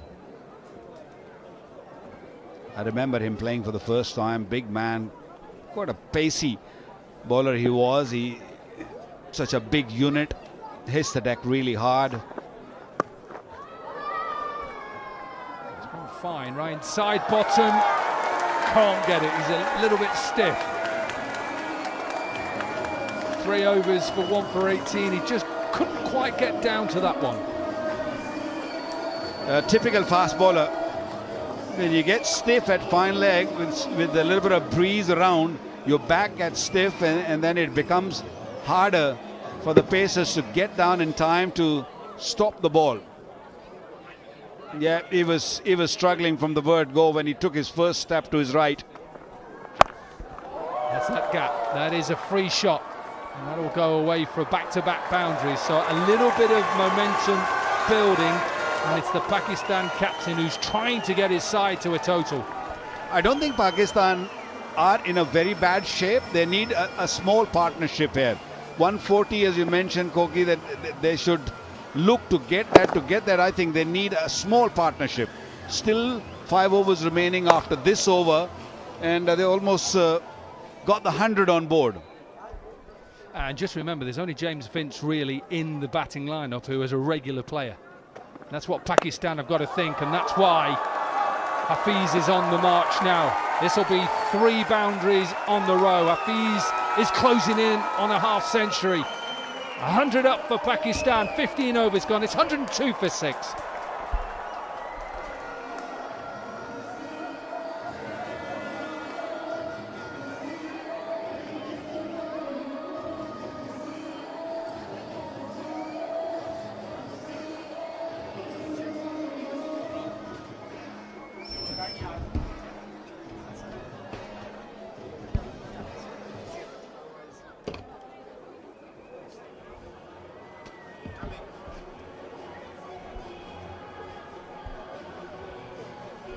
$15 gone, 102 for 6 Pakistan champions.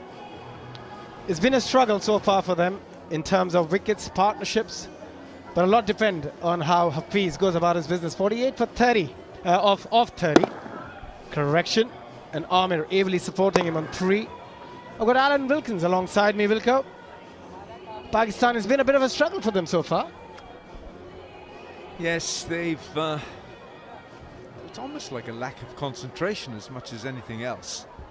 Hafiz probably feels responsible for that run out of Umar Amin, which is unfortunate, but he's holding them together. He's the cement here for Pakistan. And they've got 5 overs to go here, so if they can get 40 to 50 off this 5 overs, they've got a total they can bowl at. Shwetmika coming in to bowl his 3rd, bowled brilliantly so far, just 8 of his first couple of overs. And an important wicket as well. You're absolutely right. I think if they can get anywhere close to that 150 mark, with their bowling lineup, with the spin options they have, at least something to bowl at for the bowlers.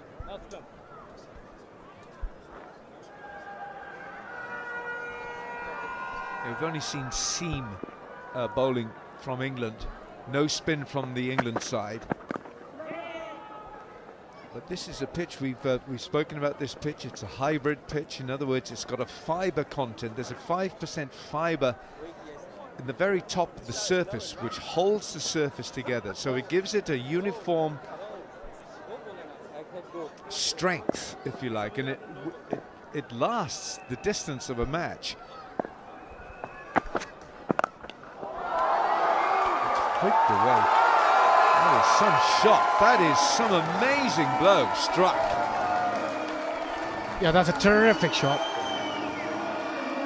And he's somebody who can play those big shots. You can use the long handle quite well. I mean, we saw it in the previous season as well. He's a power hitter, but look at that for a pickup. Wasn't that short, but the ability to pick the length early and then use of the bottom hand, taking it all the way over the square leg boundary. Brilliant.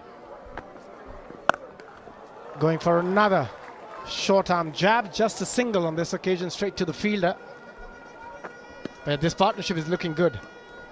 So you would look at the surface of this pitch and you'd say, okay, well, seam bowling is the better option. But Pakistan have got a couple of spinners. Hafiz is their genuine off spinner.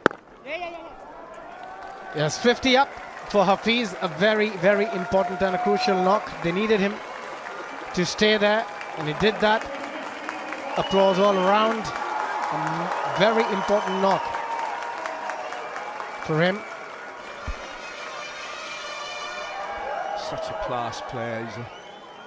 He's a master craftsman, Mohammad Hafiz. He's very quietly compiled this innings. A couple of shots in anger, but it's those hands work in such unison. Extra bit of bounce, a bit of zip, just giving it a bit more on that occasion. 16 gone, 6 down for 112.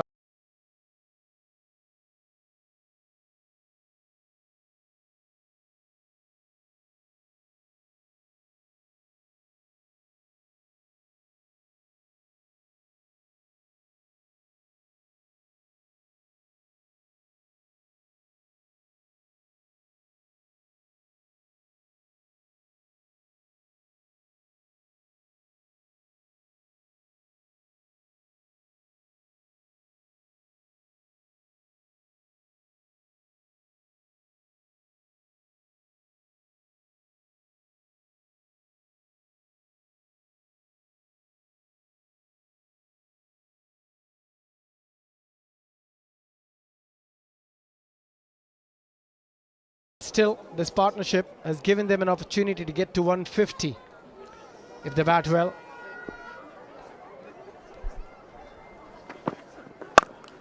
Oh, that has been absolutely hammered through the offside for yet another boundary. Liam Plunkett straight away raising his hand. Ease my trip 4, number 10. What a terrific blow this is. Hafiz all over it. He hasn't played cricket at any level for 2 years, Mohammad Hafiz, and here he is showing us why he was such a prolific player in his day. That's gone straight up, caught and bowled. Hafiz is not moving for the moment. What's happening here? He is now.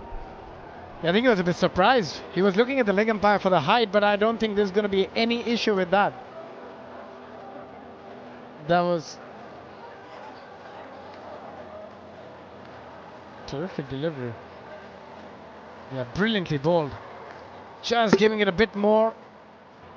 Just bouncing a bit more on him. Hafiz went for that pull, but was in no position. A simple catch. It's well bowled by Plunkett. That's a very classy innings from Mohammad Hafiz. 54 from 34. The skipper has been in good form. 116%.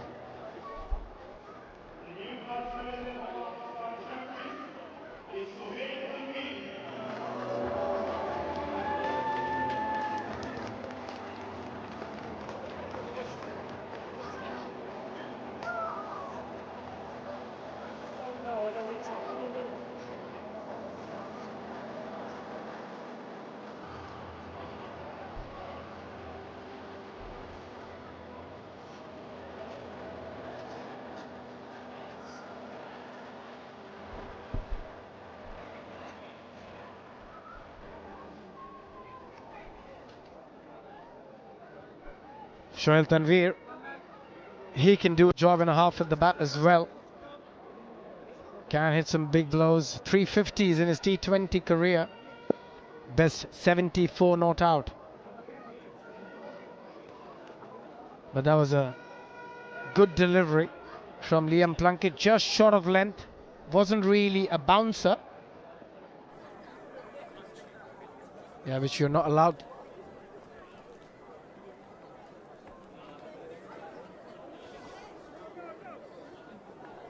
That's a massive blow. He was batting beautifully, Hafiz. He often does whenever he gets an opportunity. Oh, just a little tickle on the leg side. Brilliant effort from the fielder, going for the second. But definitely saving a couple of runs for his side. Stuart Mika, it looks like. Outstanding.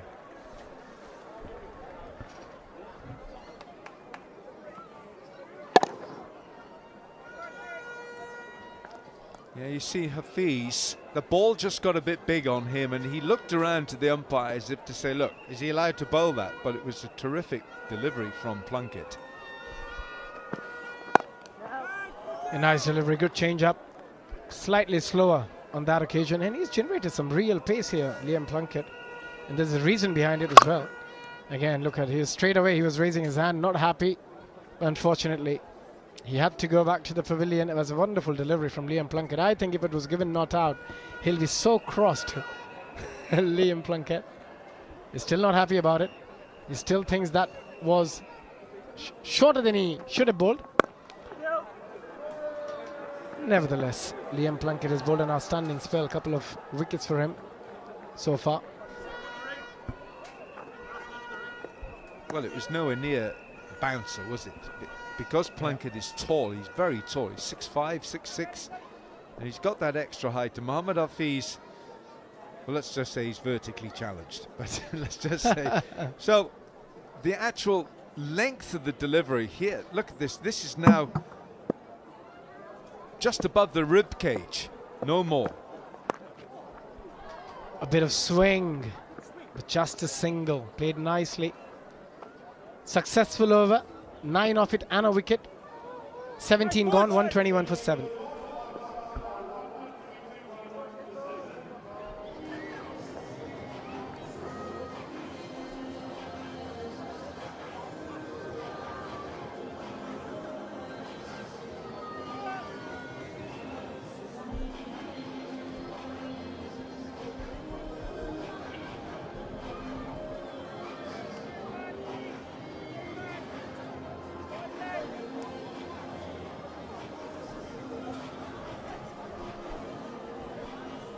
Yeah, if you look at the partnership, there's not been many. Hafiz and Asif Ali had a little partnership of 29. 1-2, 1 for 7 again. If you look at the height of that particular delivery, it was just over waist, under the rib cage. So I don't think you can count that as a bouncer. It was nicely bowled by Liam Plunkett. It has to be above his shoulder to be counted as a bouncer. Stuart Meeker with an extra bit of pace. That always helps the batter to use that pace and just guide it through the offside for a couple of runs again. As I mentioned earlier, he's no mug with the bat, Shoaib Tanveer. No, I've seen him score some very important runs in PSL cricket, various forms of cricket. Sohail Tanveer can really, his area, he loves to go over extra cover, and he'll swing it round leg side, so those boundary fielders, there you go, that's what he likes to do. He likes to swing the bat with the bottom hand looking at that leg side boundary, and if it's full enough, he'll go over extra. You know him like the back of your hand, Wilco. I've watched him play for many years.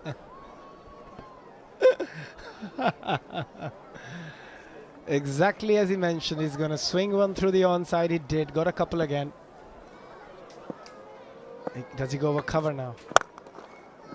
Not yet. A bit more bottom hand. Maybe he's lost that touch over extra cover. Well, he might have, you know.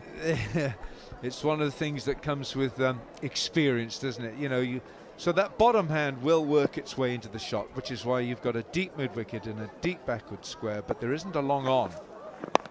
You see, everything's going leg side now. And that happens when you don't play cricket that often, or you're not spending that much time in the nets. But still, hitting the ball quite well. 10 of 8 deliveries. 126 for 7. They still can get close to that 150. And Latafa Perfumes, the official fragrance partner for the league, for the WCL, and there are some absolute beauties.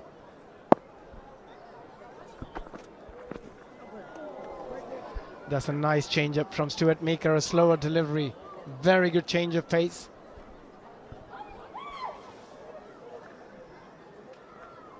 Yeah, he's got some pace, Stuart Meeker, and he's got a good change of pace and a good change of length. He's bowled a good spell here, Stuart Meeker. Got a bit big on him, slightly short. There might be an opportunity. Maybe 5 years earlier, he would have got there. A bit sloppy, but still. A couple of runs, 7 of the over. 18 gone, 128 for 7.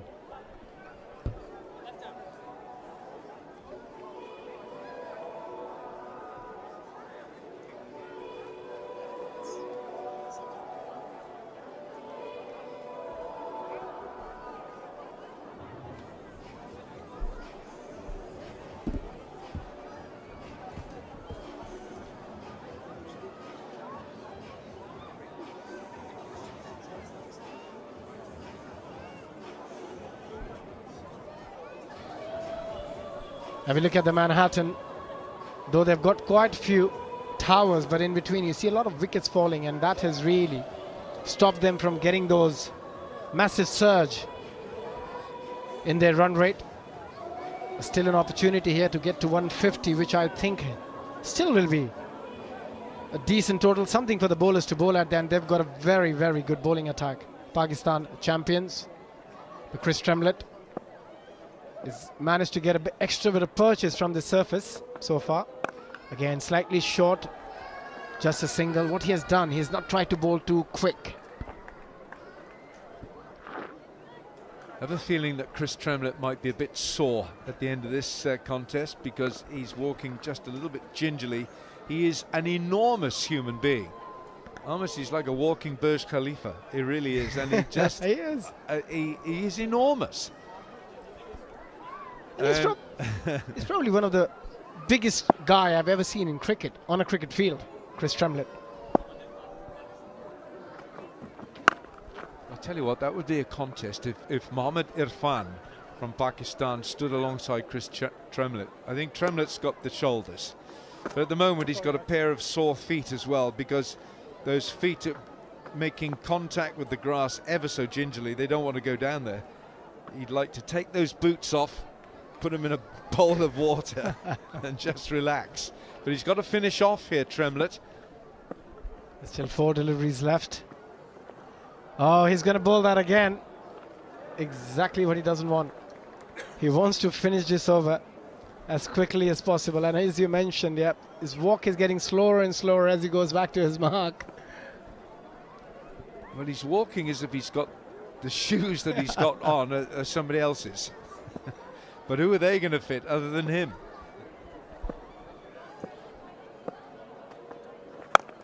Oh, he gets it this time, Shoaib Tanveer. And his favourite area as well, over mid-wicket. Thumps one for a 6. It was there to be taken in the slot. This is a crushing blow. It's a magnificent shot from Sohail Tanveer. He's picked up the length so quickly. Boom. Wow, that's the shot of the match so far. Yeah, a lot of use of the bottom hand. Lustrous blow, that one. And this one he pumps over the bowler's head, but straight to the fielder. Owen Morgan, the skipper, doesn't make any mistake. They needed Shoaib Tanveer to face the next 4 or 5 deliveries. But Tremlett going for the Yorker. And a big wicket again. Yeah, it's well bowled.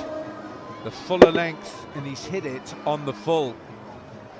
Owen Morgan, very safe. So a nice little cameo from Sohail Tanveer. It was very entertaining while it lasted. He's gone for 17, 137 for 8.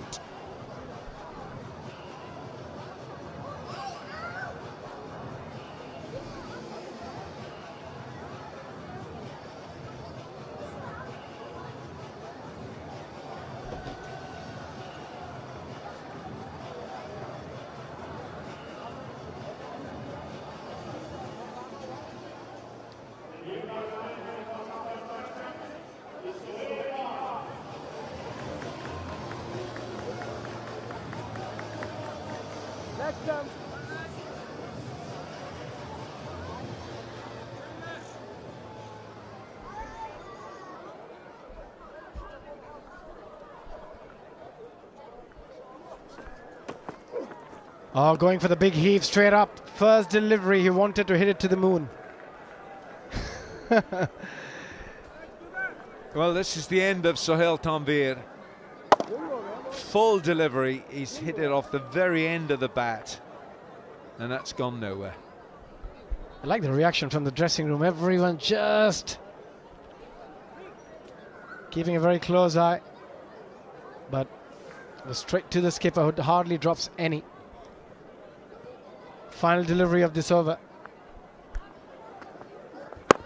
Nicely bowled, just a single. 9 of the over, 10 to be precise with that wide. And a wicket, 138 for 8 after 19.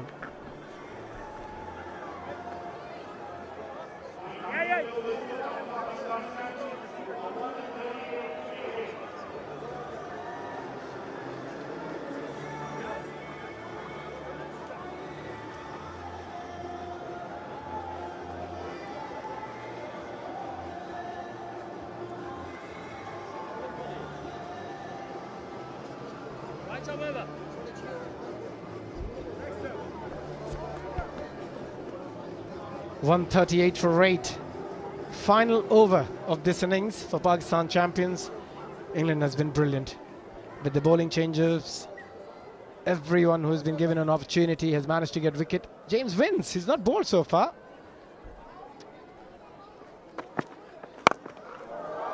And he probably is going to get a wicket, maybe. Oh, just over the fielder, Stuart Meeker there.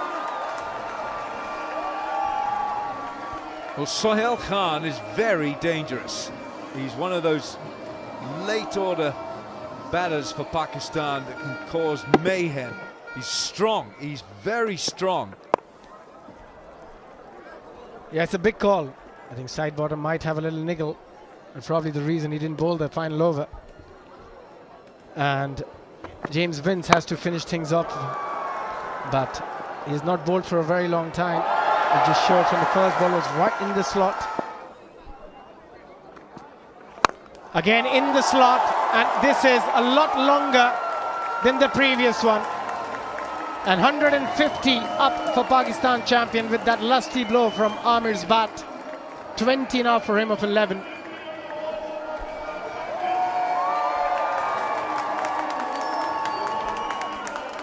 This is a high-class looking shot from Amir Yamin. And he's hit it bullet straight back over the bowler's head. Again, result pretty much the same. The third 6 of the first 4 deliveries bowled by James Vince, and it was a big call for them to give him the final over of this innings. Well, we were talking about Pakistan getting to 150. They've got 157. Outstanding hitting this by Amir Yamin, who scored 40 not out against West Indies in the semi-final last year. That was at Northampton. But now this over has gone for 19 from 4. Owen Morgan saying, look, James, where are we going to bowl it? Where's this going to go for the last 2 deliveries?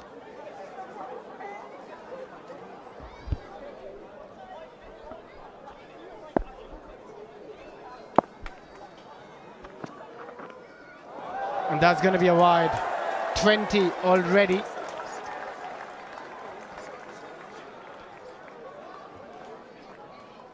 Now, the score doesn't look that bad. 158 with 2 deliveries left. Another wide. He's got to bowl that again.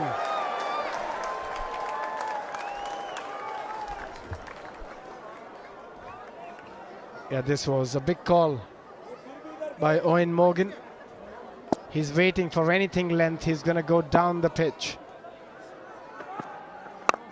Oh, he tried, just losing his shape. They're trying for the second, but Sohail wants to face the final delivery of this innings. 160 up.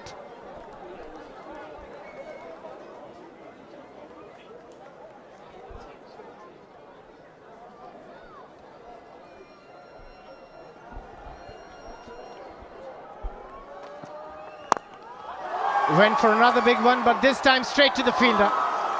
James Vince picks up his first, but not before, giving 22 runs in this over. 160 for Pakistan champions with a loss of 9 wicket.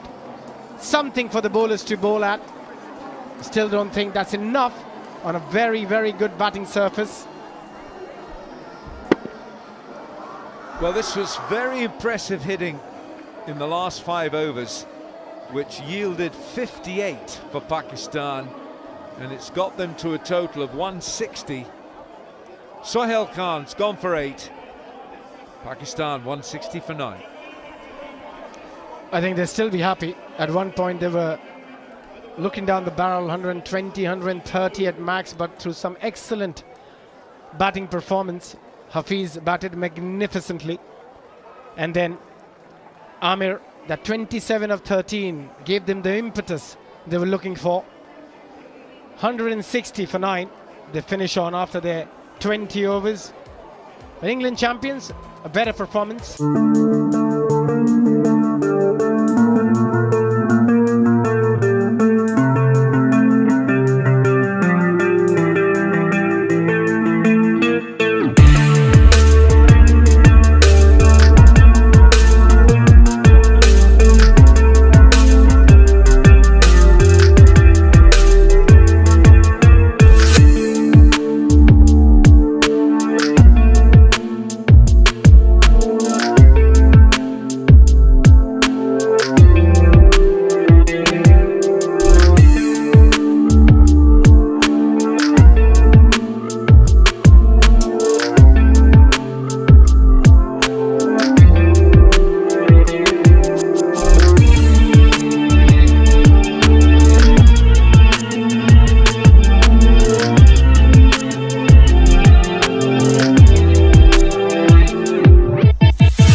Hafiz played some scintillating shots throughout his innings. He's just beautiful to watch. I just love watching Mohammad Hafiz.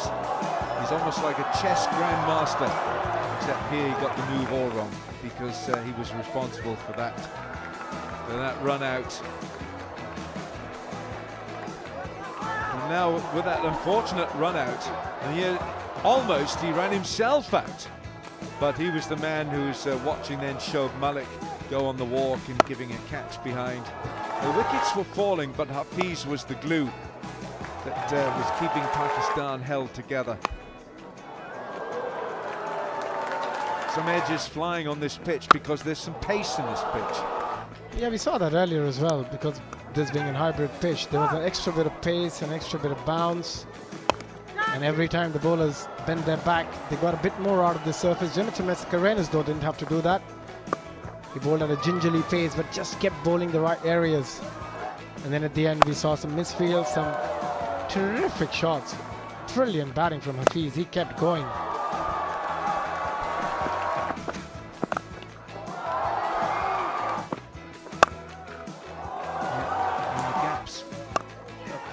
This was the end of Hafiz. He felt the ball was too short, but it wasn't. It was well bowled and well caught by Liam Plunkett. And then Sohail Tanvir came in, struck a very quick fire 17 before he perished. Chris Tremlett picking up his second. And Sohail Khan towards the end with Amir Yamin. It was a partnership of 23 and 10 that got Pakistan to a total, even though they lost the wicket at the end there, Sohail Khan. But Owen Morgan will feel that they just leaked too many runs at the end. Pakistan won 60 for 9. Absolutely. England champions now need 161 to win off their 20 overs. And we're gonna go for a quick break, and when we come back, we'll bring you live action of the chase.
Welcome back. We're halfway in the second series of the World Championship of Legends, the Dugasta Properties WCL, and it is the England champions versus the Pakistan champions. And if you're just joining us, it was Eoin Morgan who won the toss and decided to have a bowl first. So Pakistan.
And a hope or a smile right there in the middle. They get this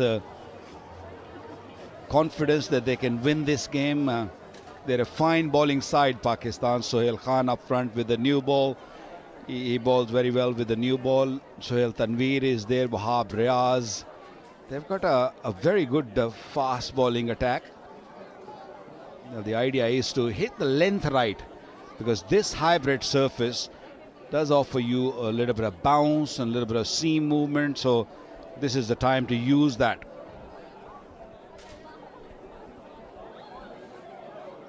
Umpires are just making the walk out. Cool glasses. Umpires aren't wearing glasses today. Bilal Shafayat on your left.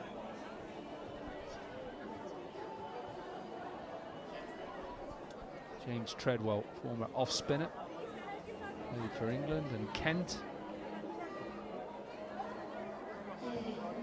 And Alistair Cook, who during the winter we spent a bit of time with him, Waqar Younis, was telling us all about his one and only T20 100 for Essex against Surrey at the Oval. Did they win that match? No, they did, yeah. They did, okay, Yeah. fair enough. I mean, he can talk about it. But what a cricketer over the years, Alistair Cook. Sir Cook, because he's been outstanding for a good couple of decades. Led the team for many years. 4 sixes in that innings as well. T20 only hit 11 in his whole Test career. My God. Yeah, that's not a bad track record. Strike rate of 127, and I think that's what England needs right now. If he gets there, go there and play with that strike rate, and the others can play around him, they'll be fine. Phil Mustard, strike rate of 122.40, over 4,000 runs, a very experienced opening batsman. Ruman Reis, a left-arm seam bowler, taking on the new ball. First over, swings the ball back into the right-hander. It will be swinging away from Alistair Cook.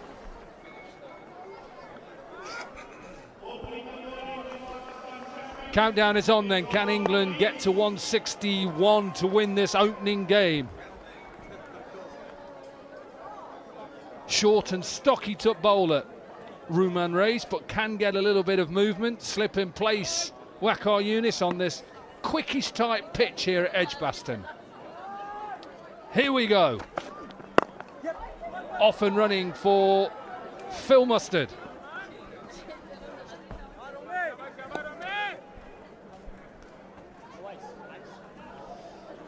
Ruman Reis got plenty of experience. Had few injuries over the years, had a knee injury, back injury, and is back in the business. Played for Islamabad United, won the trophy a couple of times with them, and now as a bowling coach with them, still runs around and still helps the youngsters, and also plays a bit of cricket also. First delivery was spot on.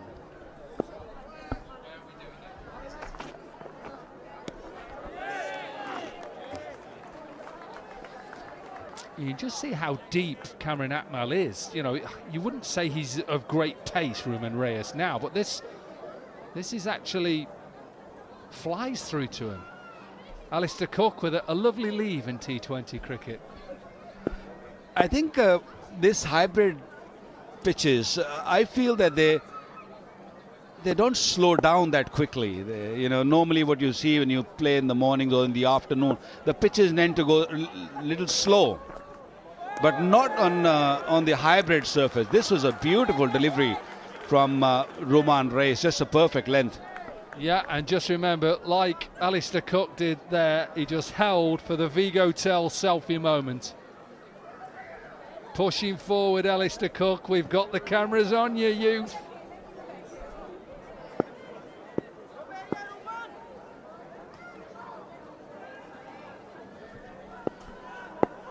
This is a good matchup. Ball going away from Lester Cook, from Ruman Reis. Plenty of experience. This one just died. This is the first time we seeing that the ball didn't get that bounce we've been watching throughout the afternoon. Yeah, that one just keeps down. Just stays down for the first time. I don't think you see too many of them.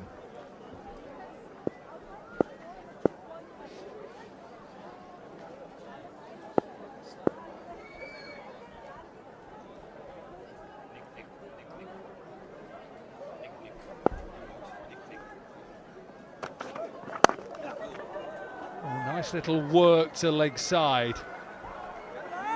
That was nearly outside off stump. Wanted 3, Alistair Cook. But he's off and running. Yeah, he likes to play from the back foot. He's not a big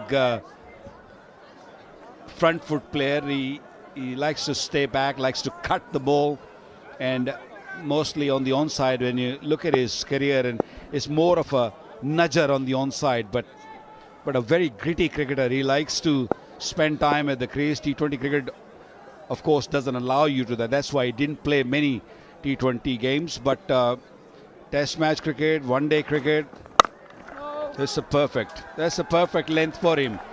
He had to really adjust himself. 3 without loss.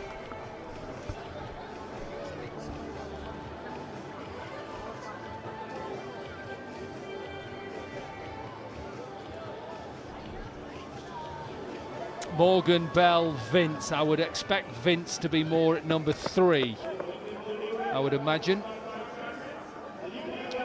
Then probably Ian Bell, and then probably Owen Morgan.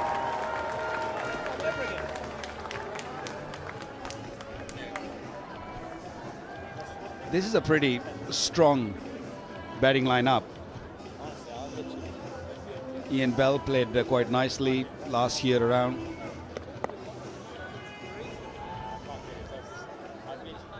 A decent crowd in, and they're all anticipating a good game, a very high voltage game on Sunday.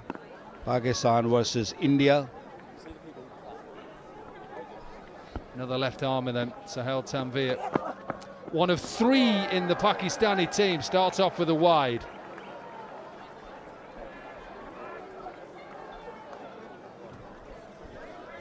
A very unique action, Sohail Tanvir. Balls from the wrong foot. He delivers the ball when the front foot almost not landed. So he does ball it from the back foot, just there. So before his front foot lands, the ball's gone. That's a risky, very risky stroke against Sohail Tanvir.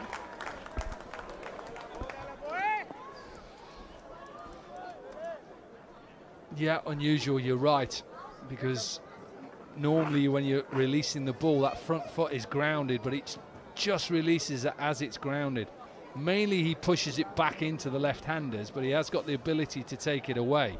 What he's got to be careful with here is to Alistair Cook is not get too straight, because Cook will just whip him through that leg side. Absolutely, big gaps there, and they'll both be looking there. For me, if I am Sahel Tanvir or Mohamed Hafiz, I'd be having one back. Definitely have one back at deep square leg.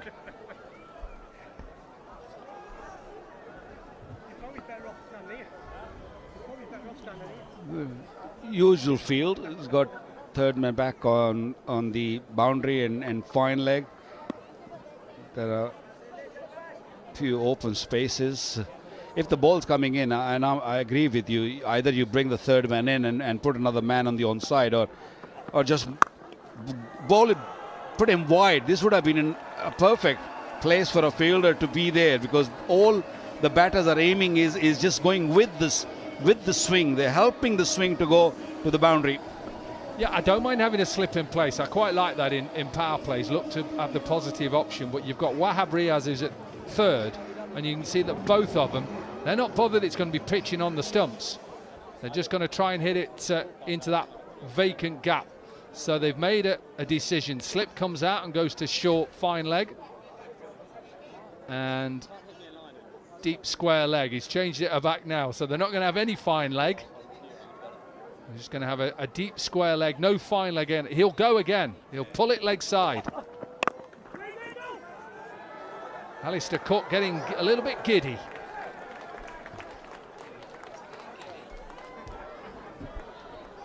Giddy? Was that? Well, giddy, you know, excited, you know, giddy. It's an English word, you know. It's not an English word. It is, giddy. If you look at it in the... I'll just Google it now and see what it says.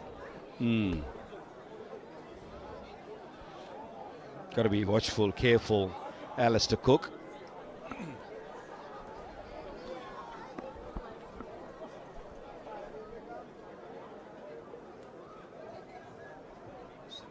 Yeah, it is in the dictionary, giddy, having a sensation of whirling and a tendency to fall or stagger. Getting giddy. Look at that, gets it through. Gets it past that extra cover. And Phil Mustard has a second boundary in the over. Mustard knows what is coming at him. Initially he was looking to go on the onside, and then suddenly, to just put the bowler off, he decided to go a little bit down the surface and also going away from the stumps on the onside and hitting it through the cover. That's very intelligent batting. Yeah, an extra cover now has just gone a little bit deeper.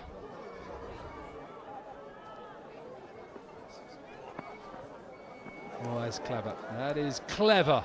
Slower delivery to finish off the over. 2 overs are done, and it's 14 without loss.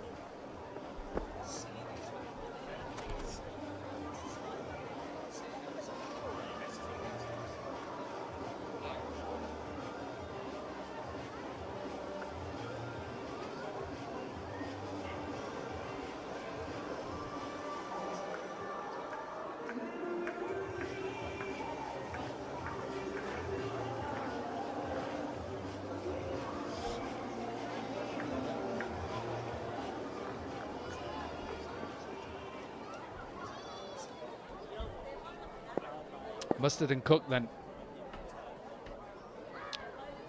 Starting off the innings for England.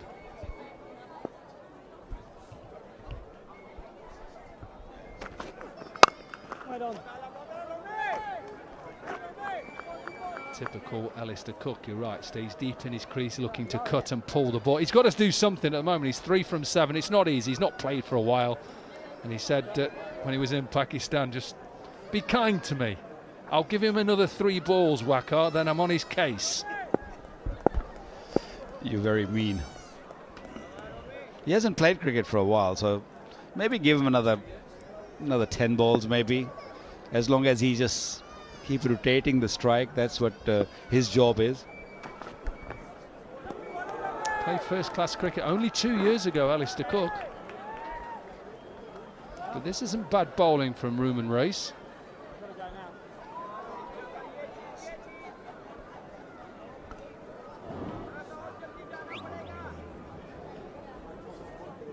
A different contrast when you compare Ruman Reis to Sohail Tanvir. Ruman Reis swings the ball away from the left-hander, and Sohail Tanvir is someone who brings the ball back into the left-hander. So it's tough when the ball's moving away from you to just put bat on ball like that. That's smart bowling. There's a slow delivery back of the hand. What did I say? I'll give him 2 or 3 more balls. Is 2 gone, 1 to go. He's got 1 more ball.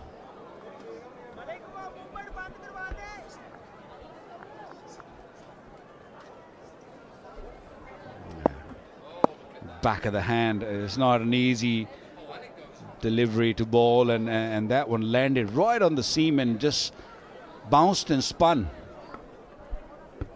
Not easy, this. Not when you've been out of the game for a bit.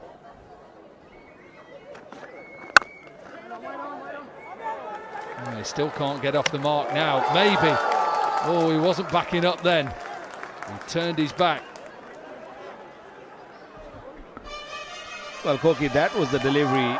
He could have put it away and would have taken the monkey off his shoulder, because it was a half volley right there. Great fielding.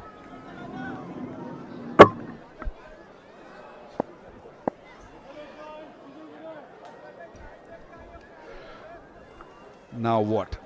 4 deliveries gone, 4 dot balls. Pressure is mounting on Cook, and experience of Ruman Reis coming into play, very much into play. This is a crucial delivery. Ruman Reis knows that Alistair Cook is feeling that heat. Just be a single, though that's not going to hurt Pakistan at the moment.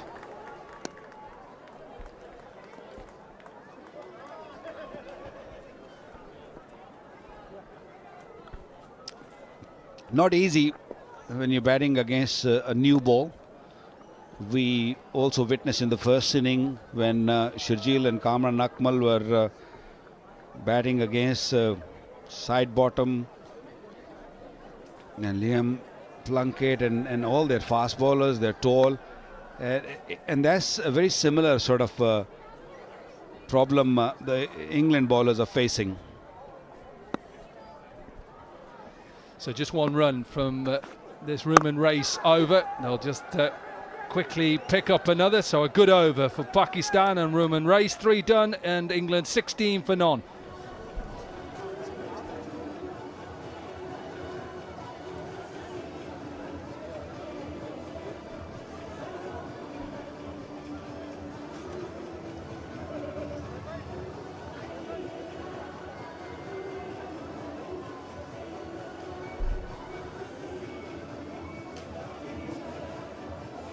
Right arm over.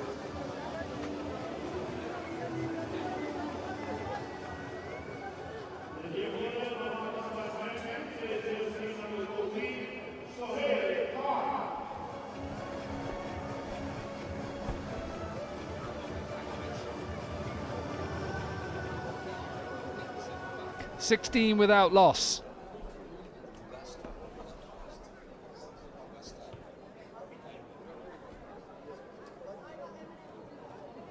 Sahil Khan then. Wholehearted fast bowler, runs in, very square on. Big chest and follows through.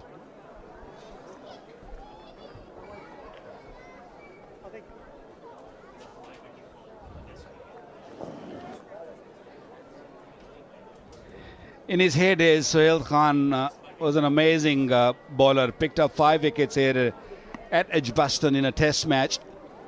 Scored a few runs also. A very decent fast bowler.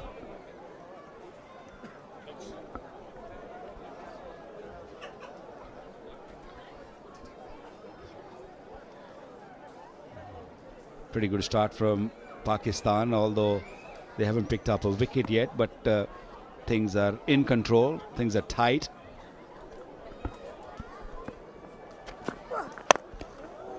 Or gets it through.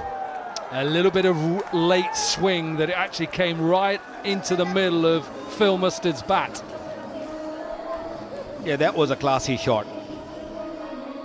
Yeah, he created room for himself and allowed the ball to come onto the bat and just picked up a right spot to hit through that cover and point fielder.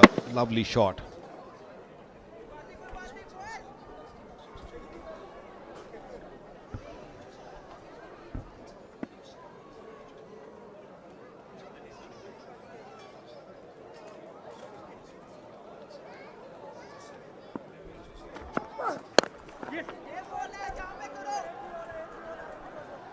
Just gets a little bit of a bottom edge. It brings Alistair Cook on strike, who needs now to just start to up his run rate. Can't allow the run rate to get any higher.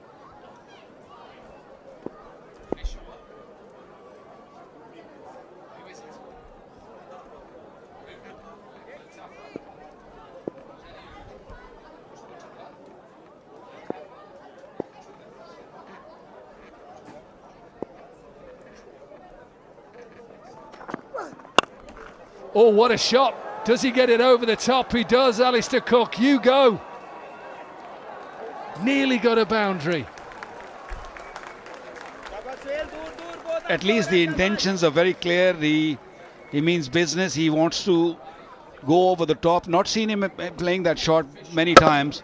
Again, went back deep in the crease and then the weight coming into the shot. That's why the ball didn't travel too far. He's got to keep his weight on the front foot. From the back foot, you can only play square of the wicket. When you want to hit straighter, you got to just move forward. Outside the line. Outside the line. Oh, direct hit, but they're not looking for any more. I think that'll be okay as well.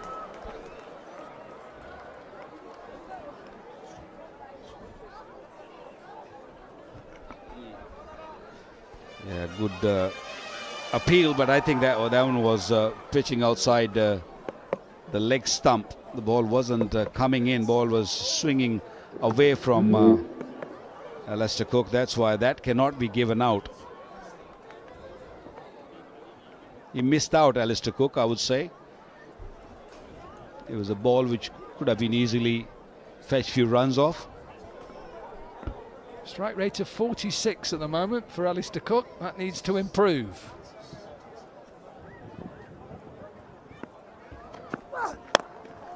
Pulled away. That is a good looking shot by Phil Mustard to finish the over off. 4 gone, 28 without loss.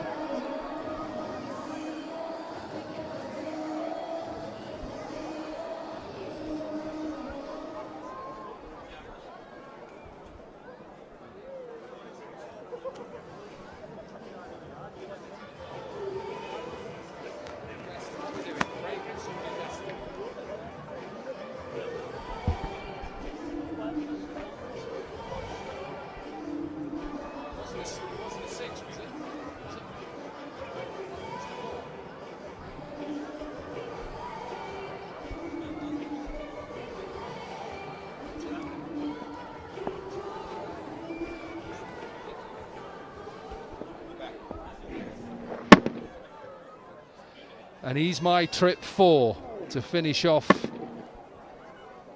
the 4th over. And Phil Mustard, 20 from 11 deliveries. I like the way he built his inning.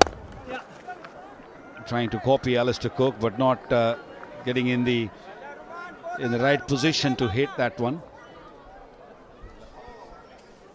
Latafa, who is official fragrance partner of the World Championship of Legends. I hope there's a bit of oud.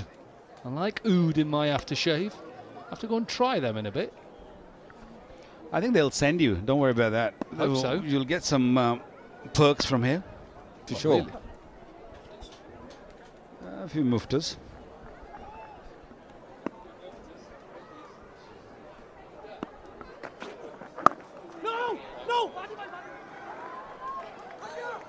Well, he went to try and run Sir Alistair Cook out.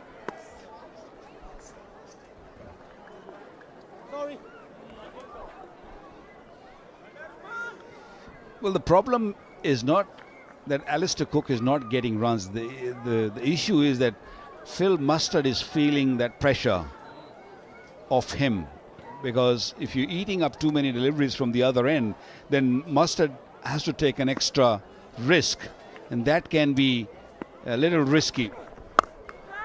Again to that leg side. It's his favourite shot. This is such a quick outfield. Brilliant fielding. That is sensational fielding.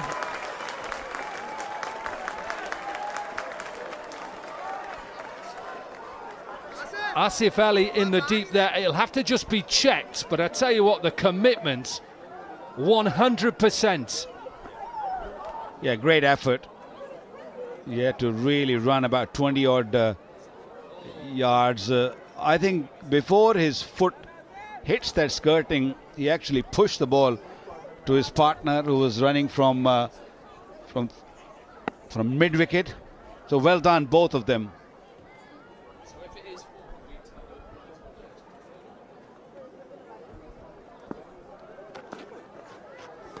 Nice ball, nice delivery. Mid-off and mid-on are up in the circle, so he's trying to hit it straight back over his head. You'd have liked to bowl on this surface. Yeah, the best way to bowl on this sort of pitches is to keep it simple, isn't it, Koki? You got two left-handers, you don't really have to think too much. You have to just land the ball in that region. That last delivery is perfect. That extra bounce, the ball landing on the seam. Mustard's reaction tells a big story. Another left-hander waiting in the wings.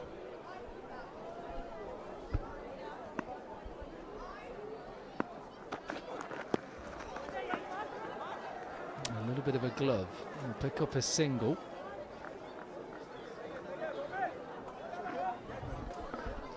Ruman Reis into his third over has only given 9 runs. 32 without loss in the 5th over. I don't think England has done badly so far, but not when you don't lose any wicket in 5 overs in T20 cricket. You expect another 10 runs, maybe 40 plus 50, somewhere around 50 But that's where things are a little bit quieter from Alistair Cook. Bold, full and straight. Sir Alistair Cook done with pace, and Pakistan have their first. Yeah, last delivery of the third over from Ruman Reis, just a perfect Yorker.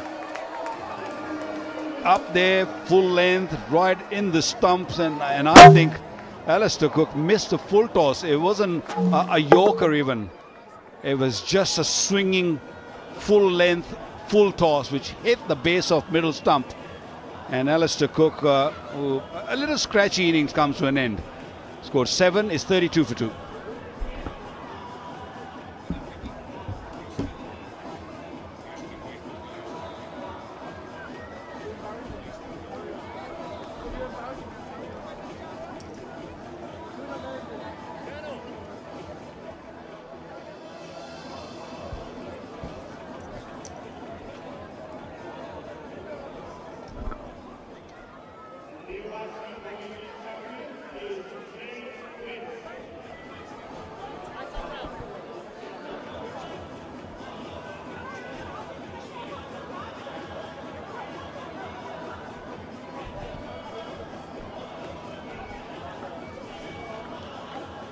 Five gone, 32 for 1. Alistair Cook just got out. And James Vince, a terrific player. What a record in T20 cricket. Was recently retired. And again, looking at that wicket, swinging Yorker, brilliantly bowled, Wilco. Well, he had him tied up in knots, I felt, because he's getting the right shape on the ball, Ruman Reis. And you know, he does bowl that consistent length, and I'm afraid the Cook just it was in the oven for too long. A spin being introduced, and first delivery, there was an opportunity, a bit of turn straight up for Shoaib Malik. Akmal should have done a bit better. It's the first over of spin in this match, and it's turned viciously. It's gone. And yeah, okay, Cameron Akmal doesn't quite know where it's gone. It's really bounced this. Oh my word, that's a chance. It's an absolute chance, but a difficult one. Again, there's yes, no, maybe. There's an opportunity for a run out. Finally, gets in time, Phil Mustard. But I think this is right now from Hafiz to get the spin on of Shoaib Malik. He's bowled in these tight situations so many times for Pakistan. And also joint highest wicket taker last year with 9 wickets.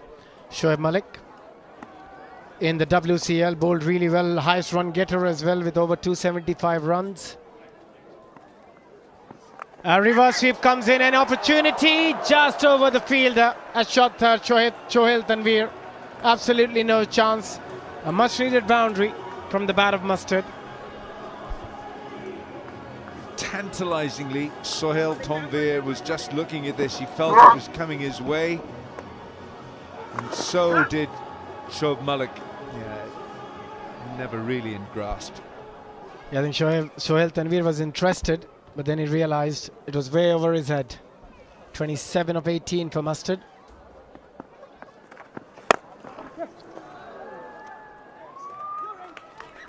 Again, going for the big heave through the onside. Phil Mustard, just a single. He's bowled really well. Malik created an opportunity, first delivery of the over.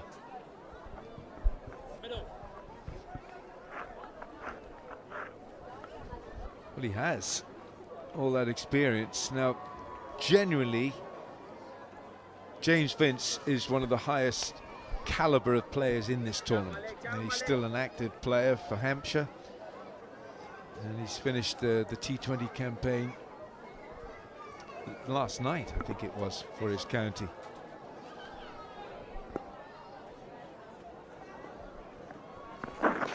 A bit of turn, played it beautifully, waited on it, and found the gap to perfection. Started off with the boundary.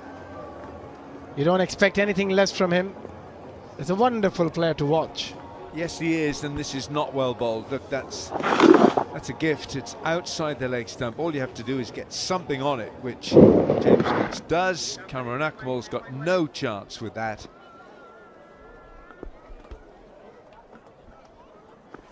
Final delivery could be a wide. A bit of turn, but not given. And after 6, 41 for 1.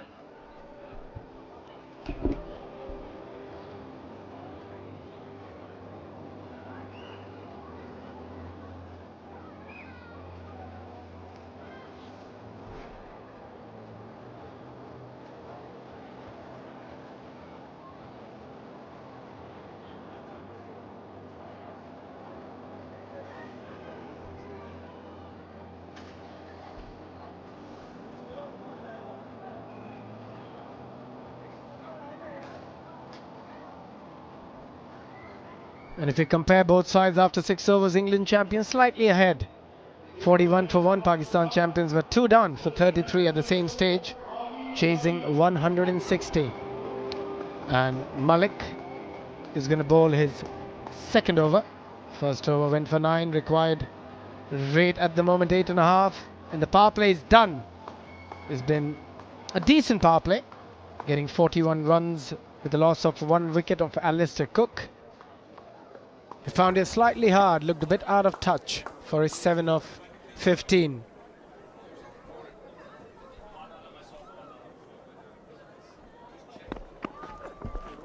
Oh, nicely bowled.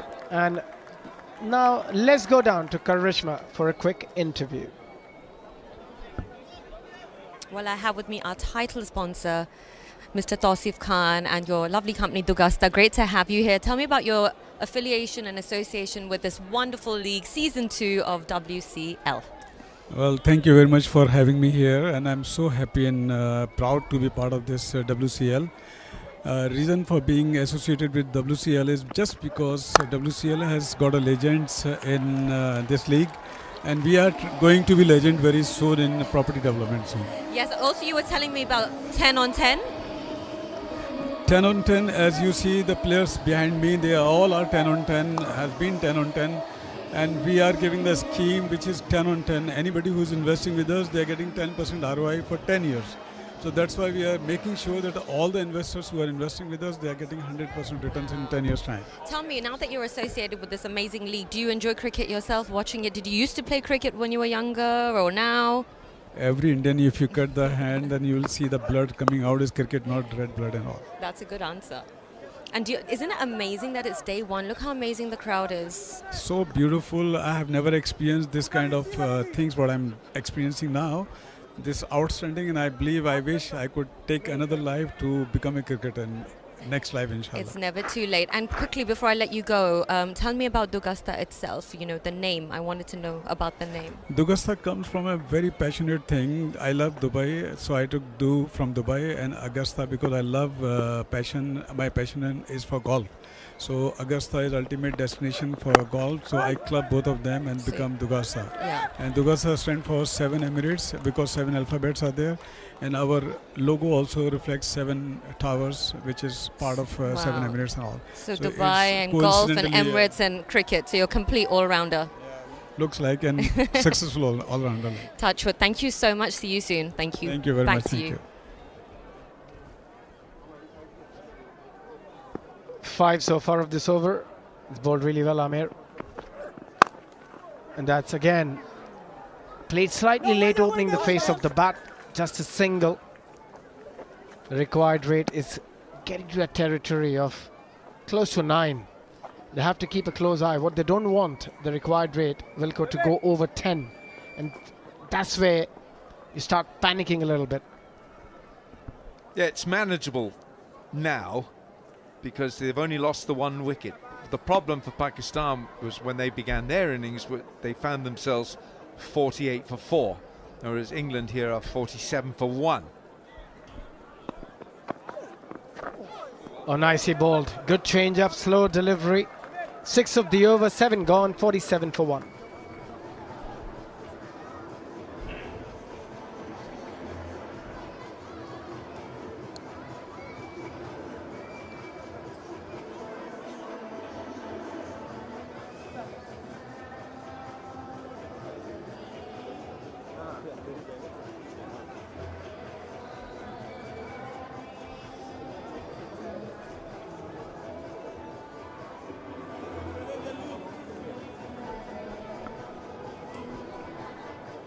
114 required of 78. If you look at the worm at the moment, England slightly ahead in terms of runs and wicket, both. The biggest worry for Pakistan was that they kept losing wicket on regular interval, but England have managed to hold on to them. And to in-form batsmen, Phil Mustard still plays a lot of cricket around the world in terms of the legend stuff. And Vince on 5. Short delivery, just a single. He'll be gutted, didn't put that away. There was an opportunity.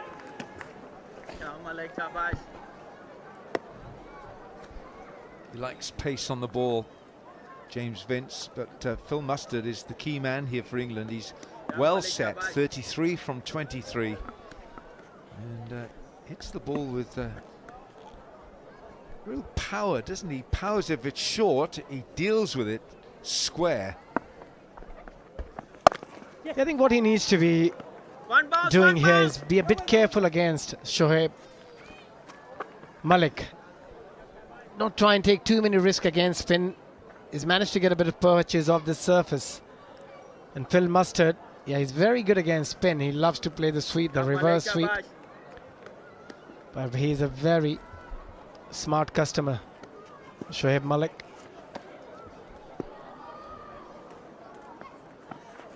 Oh, nicely bowled by Shoaib.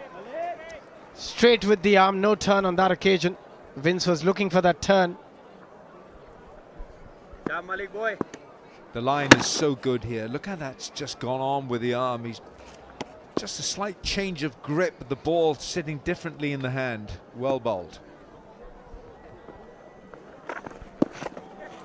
Yeah, looking to dance down the track, pulling his length back. Just saw it early. That's why he's such a smart bowler, so experienced. Has played more T20 cricket than any other cricketer in this world. Over 500 matches for him. That's a lot of games. I think it was 557 T20 matches. You spend half your life on a cricket field. More than. It's just the variations we see with him. Subtle variations. Always been an exceptional player, both with the bat and with the ball. Really good on the field as well. Such a crafty bowler. Yeah, and he knows this ground as well, Shoaib Malik. He played here in 2014 for Warwickshire, the county Warwickshire, and they won the T20 domestic tournament that season with Shoaib Malik playing. There are not many teams he hasn't played for, to be honest. If you look at the list, it goes on. After 8, 52 for 1.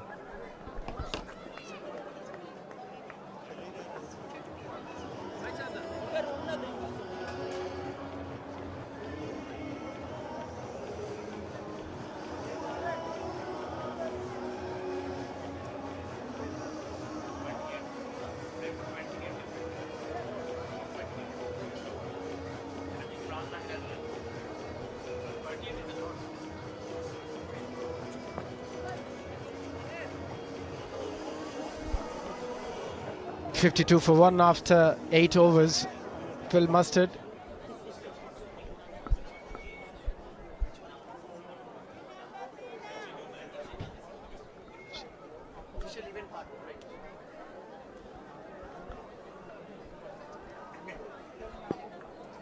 They need this partnership to carry on. And it's not gonna carry on because Amir dismantled the stumps. James Vince going for the big heave through the onside. Made a complete mess out of that one. And that's a massive blow for England. Crucial blow struck here by Amir Yamin. That's not the right length for James Vince. That's a miscalculation from the England player. Well bowled, Amir Yamin, but James Vince has gone for 7. They needed him to stick around. England 52 for 2.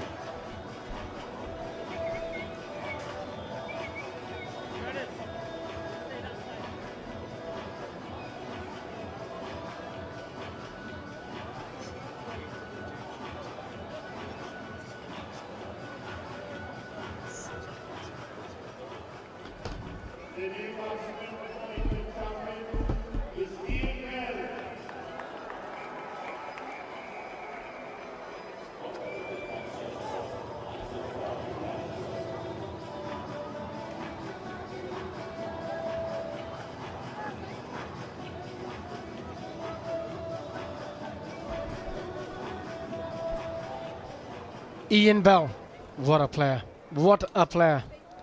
1850s and 100 in T20 career, still hits the ball like a dream. Too full this was for James Vince to be playing this square.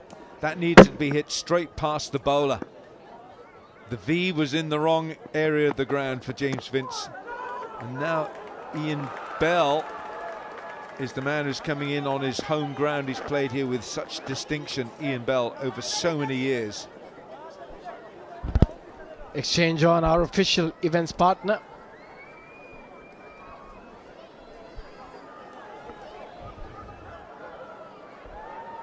And Ian Bell just needs to spend a bit of time. They're not playing regular cricket, so it can take a little bit longer than it usually does. And opens his mark with a very classy shot, just opening the face at the end and running it down to the third for a single. He's a very, very crucial member of this side if they want to chase this total down. Required rate now close to 9.5. Shahid Afridi is not playing in this opening match of WCL Season 2. He's not playing, but no doubt he will play his part. It's got to be a squad selection, isn't it? Because there will be aches and sprains and strains and the occasional injury. So you really have to have a squad of fit players. You're not going to have 11 every game, the same 11. And that's one of the reasons you need to have a bigger squad as well. Usually you'll have a 15-member squad for these tournaments, but sometimes you see a bigger squad than that. They have 16 in their squad, England. This over has been brilliant so far. Just a couple of runs and a very important wicket of James Vince.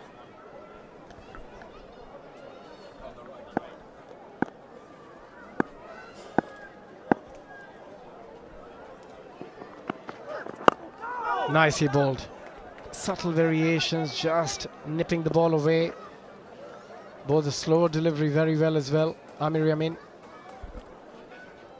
And so far, he's just given 8 runs of his 11 deliveries and picked up the crucial wicket of James Vince.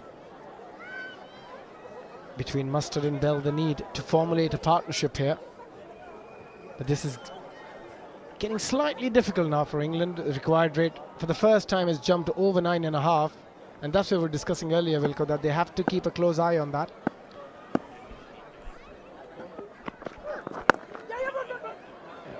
Just a single to finish the over. 9 is gone. 55 for 2, England.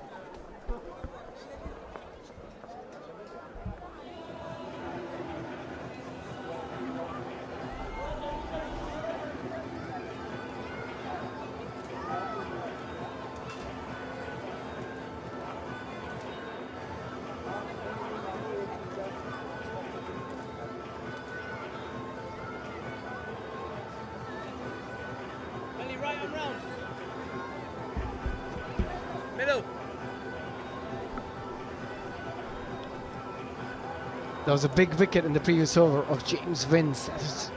Just puts them back a little bit. 106 required of 66 deliveries now.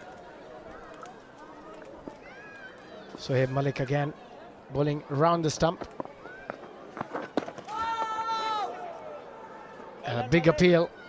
Was never going to be out. Pitching outside the line. Hitting outside the line.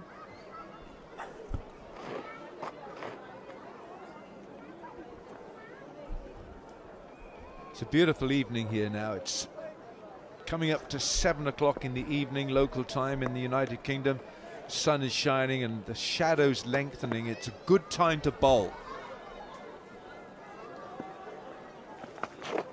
Oh dear, that's beaten everyone. I'm not sure if it's leg byes or yes it is. It is leg byes. There was a quicker delivery as well from Malik. I think the option was right, but the line he picked wasn't. But at the end, it worked. A little tickle on those pads. Just not quite sure what Kamran Akmal was doing with where he was, because he should have been outside the other side of the stumps. Just taking some pace off on that occasion. Bringing all his experience into play. Sohaib Malik. At the moment, 5 of this over. The whole 5 runs have come in terms of leg buys. Nothing of the bat.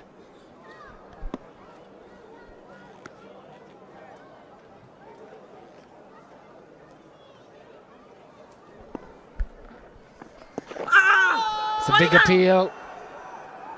Just drifting towards that leg side. Well, what I've enjoyed about watching Shoaib Malik is that he's actually given the ball a little bit of flight. So whatever spin he might get with the ball on this pitch, this hybrid pitch, he's allowing the ball a chance. You know, he's not pushing it through, the occasional one to change the pace of the delivery, but generally slow. Pulled it in the gap. A good fielding. Got to the ball very quickly. Just a single. And we keep talking about the required rate is getting inching towards that 10 mark. They've kept things quiet. The England champions, they bowled really well. So far they've used their resources pretty well as well. Final delivery of the 10th over.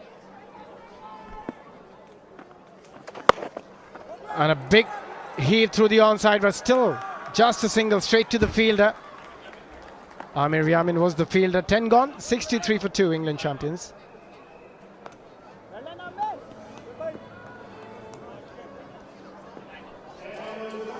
And with that, it's time for a timeout.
Coming towards the end of the strategic timer, quorum of India, the official timers of the strategic timeout. And perhaps more of a timeout needed for England, who find themselves still requiring 98 from 60. Mustard is 37 from 30. Wahab Riaz.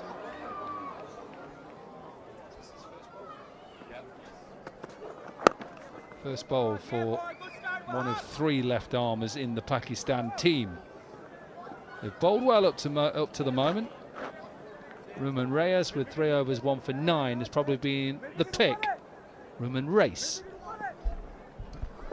Yeah, not often Wahab Riaz will be the 6th bowler used by a captain. He normally bowls with a new ball or perhaps first change. So it's a slightly different role for Wahab Riaz. 64 for 2. We're in the 11th over. England in pursuit of 161. Ian Bell just getting himself in. And it's more important for Mustard to keep wielding the willow.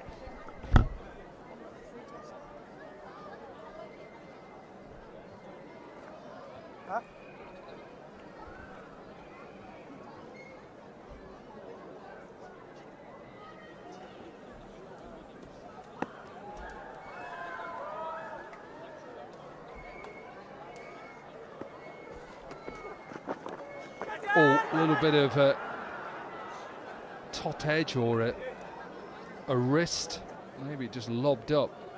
Yeah, there's probably a bit of pressure on Phil Mustard because of the fact that most of the other players haven't played for a while. I mean, Morgan wouldn't have played for a couple of years. Tim Ambrose, Plunkett still plays, and you'd expect Mascarenhas with his hard hitting maybe will be up the order a little bit.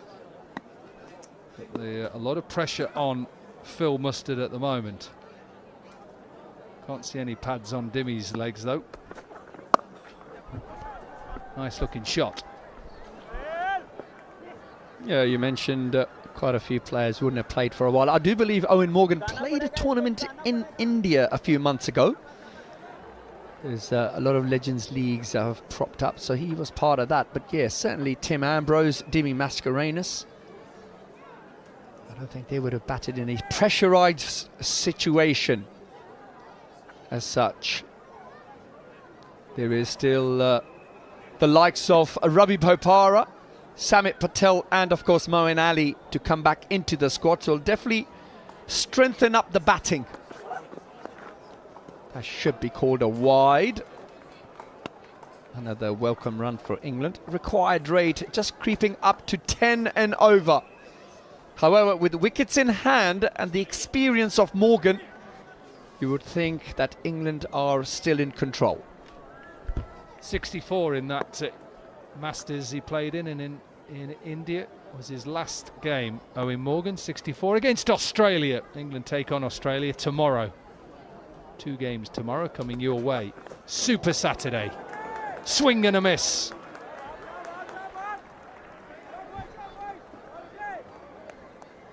That's the Wahab Riaz of old. Mustard just trying to access the offside. You can almost see that ball just starting to tail back into the left-hander. Hint of reverse swing perhaps. Dominic, with your bowling head on, maybe you can educate us all on a bit of reverse swing.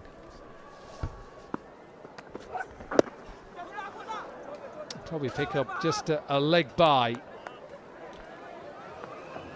Finish off a decent over from Wahab. England, well, they're not in a bad position, 69 for 2, but they need to get a move on.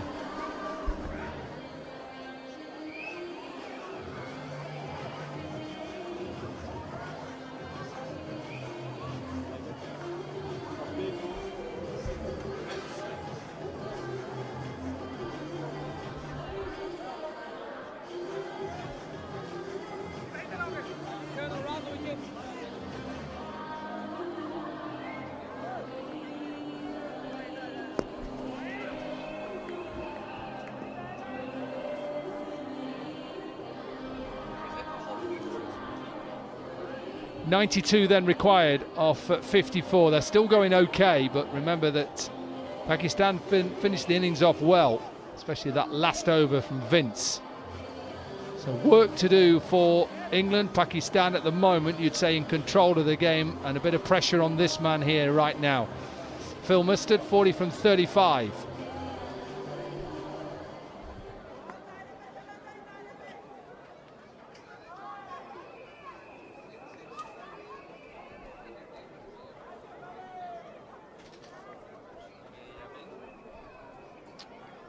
Amir Yamin then with his third over, he's bowled well up to now, a swing and a miss.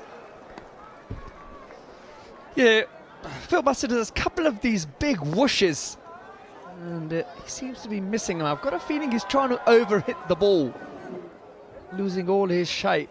Probably more interested in where he's hit it rather than making sure he has made contact with the ball. Does make that slight adjustment, you will see a huge difference in connecting with the ball. This time again, attempts the same shot. Get a bit of luck going his way, which brings Ian Bell now on strike, who's faced 7 deliveries, and like you mentioned, Dominic, before the break, I think England may need to just start to get a move on.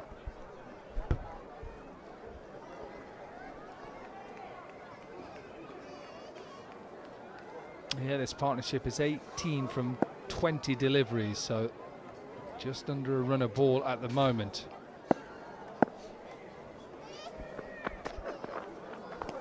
Yeah, it is now the shot that all batters look to play. Maybe the problem with Ian Bell is on the move. You see players who play it consistently, Harry Brook, Joe Root, they're in a stationary position when they're playing it. Yeah, you've got to get the balance right. You've got to move late, but then be stationary on release so that your eyes can focus and make the correct decision. Very tough as you're on the move to connect with the ball, which does now bring in a field change. A fine leg has been pushed back with square leg coming into the circle.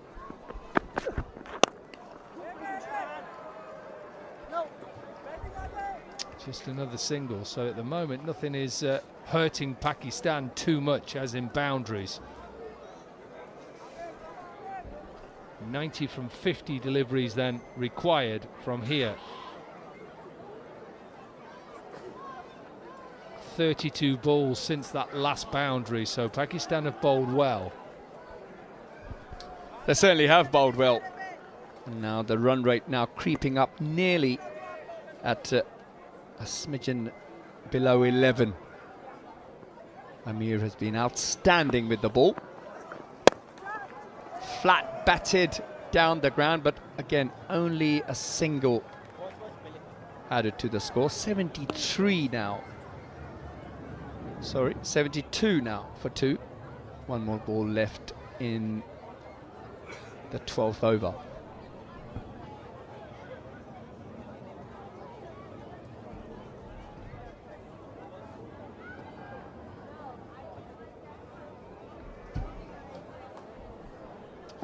Not a full house, but decent spattering of people around. The Hollies has got a few in it.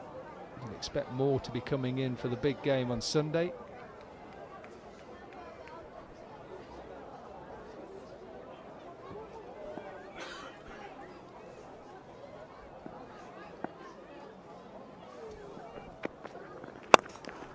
Powered down the ground, and I think this is going to get through the 2 fielders, so a welcome relief for England.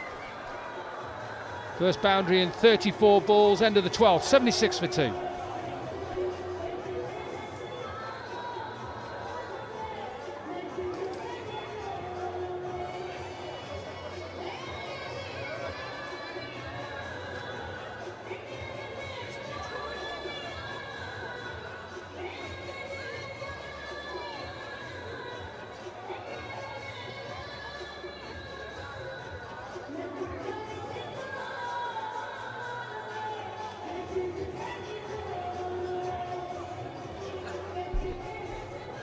Six bowlers then for Pakistan.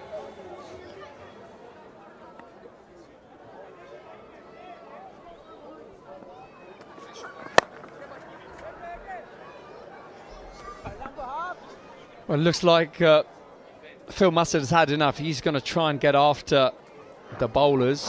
The last few deliveries that he's faced, he's trying to give himself room and trying to hit the ball through the offside. We'll have a quick look at that bell boundary of the last ball of the previous over. A lot will depend on Ian Bell, if he can stay there till the end and get everyone to bat around him perhaps. England should come out on top.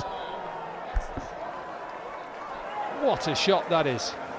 Got himself in position early, Ian Bell, opened up that front leg. Beautiful timing. Certainly was a beautiful shot. And all the people here in Birmingham have been used to Ian Bell playing all these type of shots here at this very ground. Ian Bell's home ground, Edgbaston. This time slightly angry with himself, perhaps just trying to overhit the ball as he moves on to 15 of 12 deliveries. Exchange on, the official event partner. Thanks to all the sponsors that invest in this and make this tournament happen, and happy as well. So just a little bit of momentum building for England, and they're going to need a lot more than that. 77 from 44 isn't unreasonable in 2020 standards, but with players who haven't played for a while, run rate is just over 10 and a half. England probably need this partnership just to push them on to about the 15th over. Yeah, and these two will also feel that added responsibility, with only Owen Morgan really after these two, who would have played a little bit of cricket and also have the ability to hit sixes.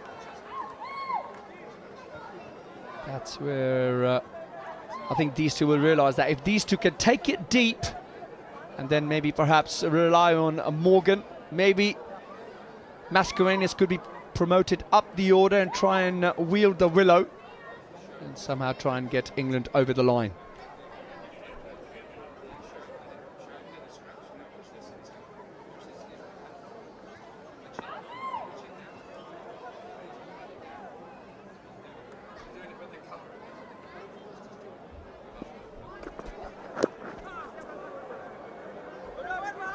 Just loses his footing a little bit, Wahab Riyaz, straight down the middle of the pitch. End of another over. 13 gone, and England are 85 for 2.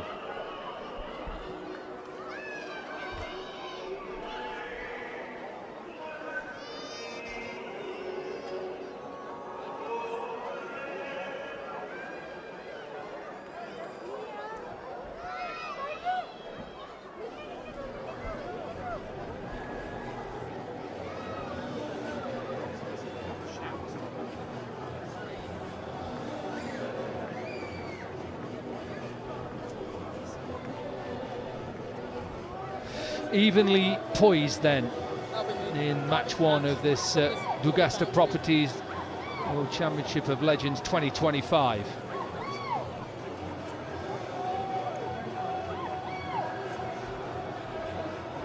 Hafiz is off the pitch at the moment. We hope he's okay. Good half century from the Pakistani captain. No Shai Afridi today at the moment. Good to see him back as well. Played my last game of professional cricket with Shahid Afridi on this ground.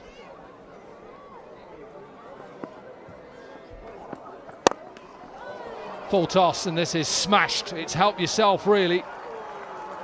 Sahel Tanvir with a big, juicy full toss, put away by Phil Mustard.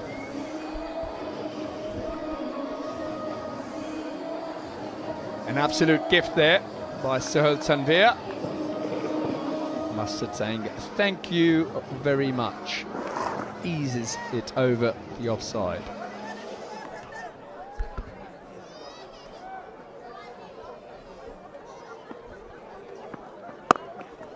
84 not out last year in this competition against South Africa on this ground. And he's closing in on a half century. Yeah, nicely placed that, just behind point. Knew he'll pick up 2 from the moment he hit it. England desperately need Mustard here to kick on. If he gets something around 75-80, England should cruise to victory. Little inside edge, and he'll scamper through for a half century. He did flew through as well. Applauded by his team. 7 boundaries in that half century, and England need lots more from Phil Mustard. Yeah, nicely played, Phil Mustard. Just 44 deliveries, but more importantly, has to kick on here. Owen Morgan, Tim Ambrose, acknowledging the importance of the innings. More importantly, Phil Mustard has to kick on and see England home here. 69 of just 39 deliveries is what the equation is from here on in. Yeah, they're in a good position to knock these off. Decent delivery, that little bit of bounce.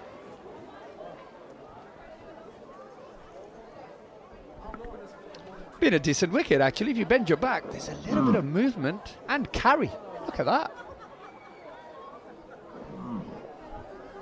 Yeah, we've seen that most of the day, really. Tall bowlers who've got bounce, Tremlett and Plunkett.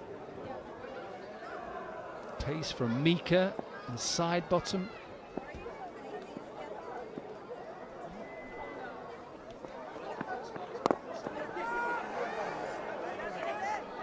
Slower delivery, and it's just pops out for a quick single on the offside. Double game tomorrow for you. South Africa versus West Indies is the first game, and then England in action again tomorrow up against their arch rivals, Australia. So 2 games tomorrow here, and then big game on Sunday, India versus Pakistan. If you're in the area, get in. We want to see a full house for that.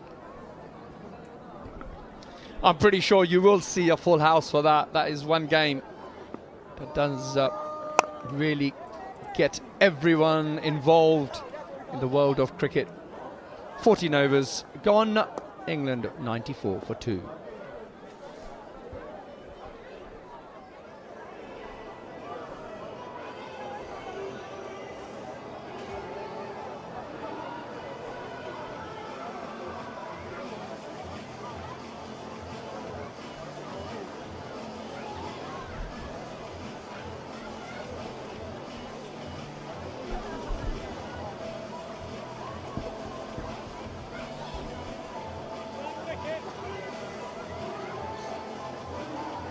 England are in a better position where Pakistan were at this stage.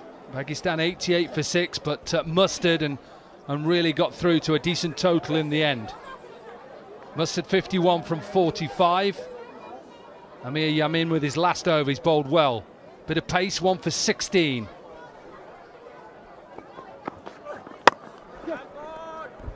Yeah, it's been pick of the bowlers for Pakistan so far, only conceding what now, 17 runs of 19 deliveries. Has bowled really well. I think it's important from an England point of view not to lose any more wickets to Amir, and then really target the last 5 overs. Amir back over the wicket to Ian Bell, has a look around. A heavily protected leg side field here, so one would imagine a few cutters, slower balls on the way. Just by looking at the field, is he going to bluff him and try and bowl with something with a bit of pace? Just as I was talking about that, well, there's been a change in the field. Fine leg's been pushed back, square legs back into the ring. Yeah, it's superb bowling, that. Doesn't matter what form of cricket you play in, whether it's Masters, whether it's international cricket. Full straight Yorkers are never easy to hit unless you ramp full and straight right in that block hole. Amazing, isn't it? Pakistanis have this ability to get those Yorkers in as and when they need to. Of course, a skill.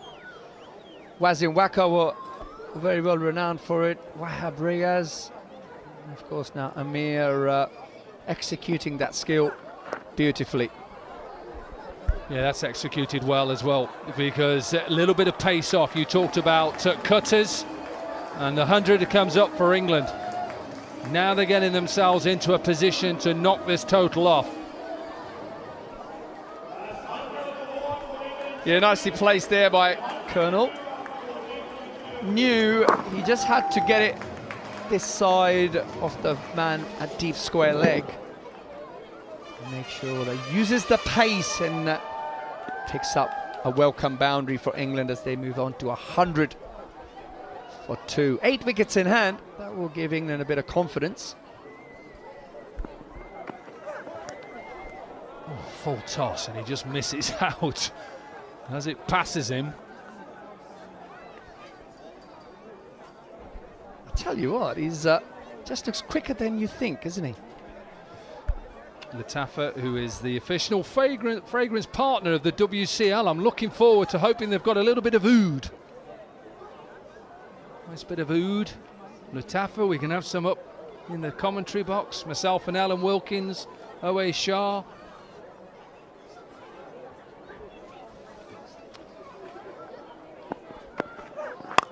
Again, Yorker should just be one.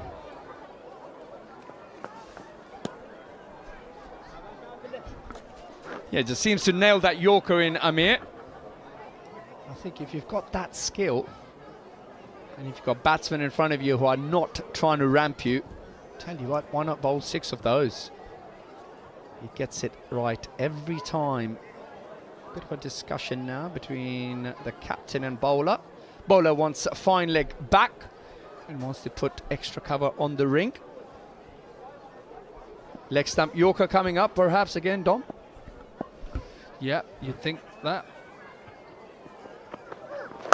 It isn't a leg stump Yorker, it is just a half volley that's been put away beautifully by Ian Bell. This match is set up lovely going into the last 5 overs. England 105 for 2.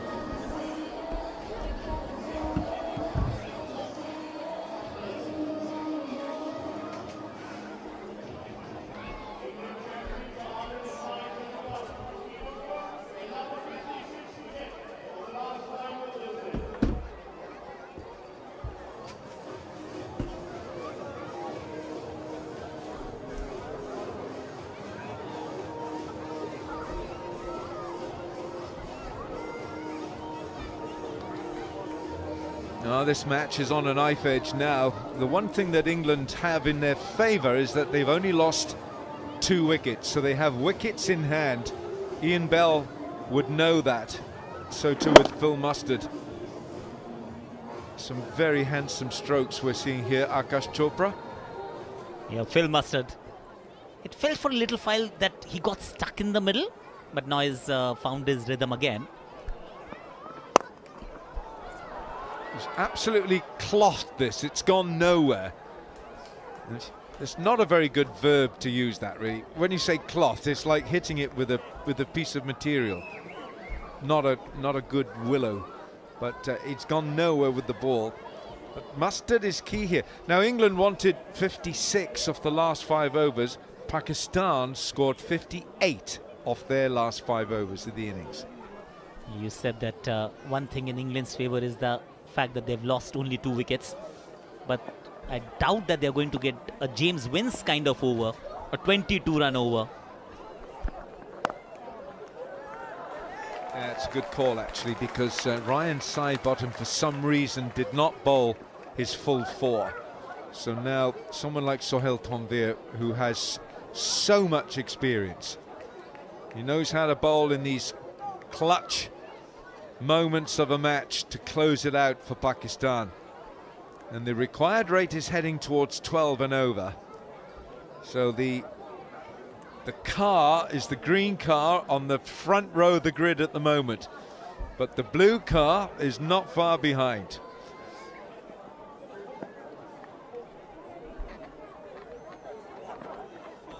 That's beautifully bowled. That really is magnificently bowled. He anticipated Ian Bell coming at him. And I see, or rather I sense a wicket coming as well. It's round the corner is what I feel. And also the fact that, Alan, in modern day T20 cricket, it's seldom that you have only 5 bowling options. Yes, Ryan Sidebottom could not finish his quota of overs, but then they didn't have a 6th bowler.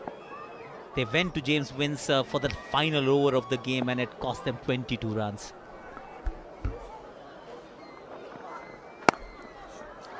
This time he waits for it. Ruman Reis, the fielder. That's brilliant. He has saved crucial runs. He gave himself some room. For a moment I felt that it found the middle of the bat, but didn't have the power. Only 2 runs in the first 4 balls. I think this is a big ball for Phil Mustard. Could be a wicket ball, could be a boundary ball.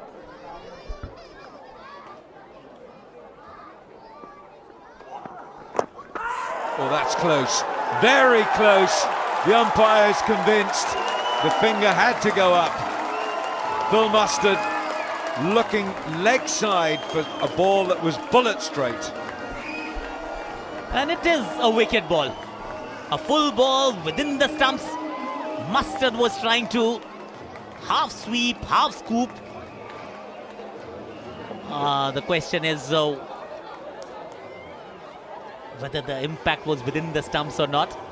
But then at best it would have been an umpire's call on impact. Who cares now? The fact is Mustard is out for 58. England 107 for 3.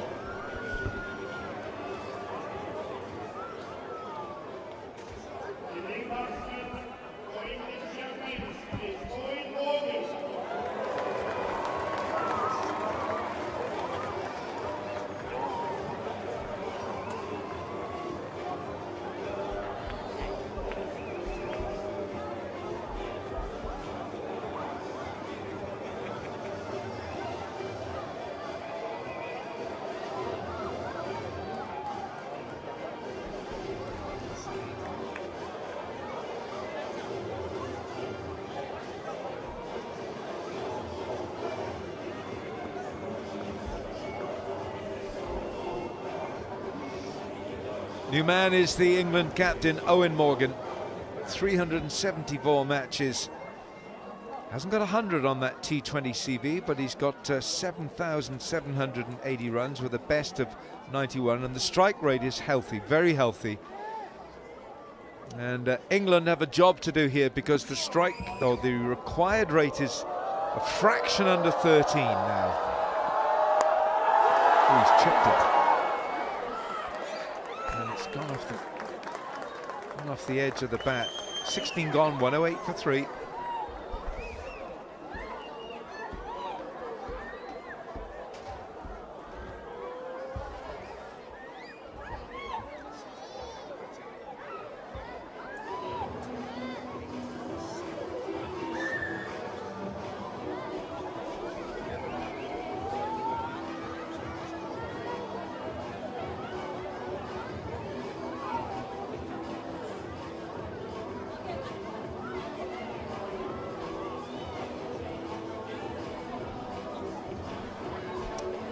Ian Bell, 23, and Owen Morgan, the skipper, has just come in.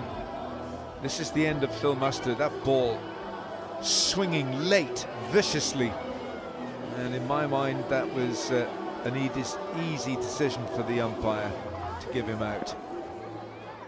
And now Morgan facing Ruman Reis. He is bowled magnificently, Ruman Reis. 3 overs, 1 for 9 as he begins his last over. You concede 9 and over, and it's acceptable in T20 cricket. He's given 9 in 3. It's the We Go Tell selfie moment of the day. He'll capture a good picture, but the other way around would be even better with the ground in the background. I should ask you a question now. When do you reckon, which year, and I don't know the answer to this, did the word selfie become part of everyday conversation? What year? Bold, full length, difficult to get that out of the block. Selfie. When do you reckon? What year do you reckon? 2010, 2011. Okay, 2010.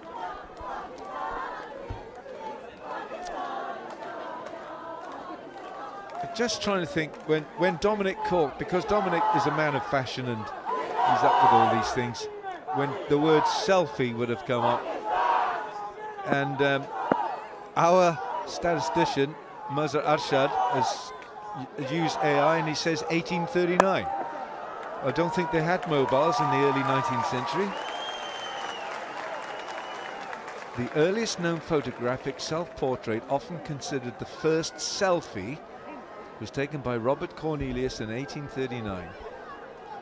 No, I'm not accepting that. And no. It's talking about the first selfie that was captured. Ah. Not selfie as a nomenclature in modern day language, no. That's the one I'm looking for.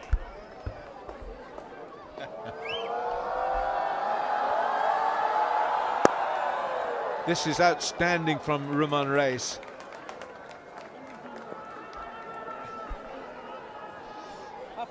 He's only conceded 3 in his final over, and that rate for England now has climbed to 15 runs and over. So Alan, I've got another idea. When was the first time when somebody didn't ask you for an autograph and asked you for a selfie? That is it. This was when it happened, actually. Good. I like it.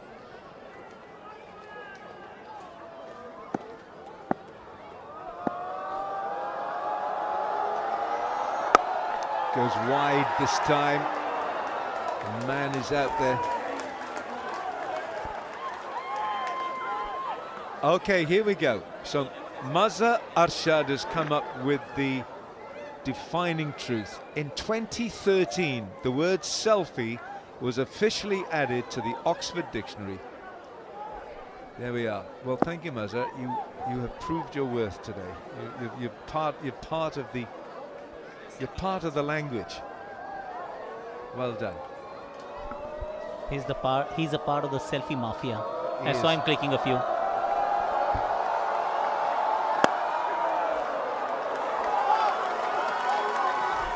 Well, I'm not sure who will get the Player of the Match award, but there should be a prize for Roman Reis. 4 overs, 1 for 14, 113 for 3.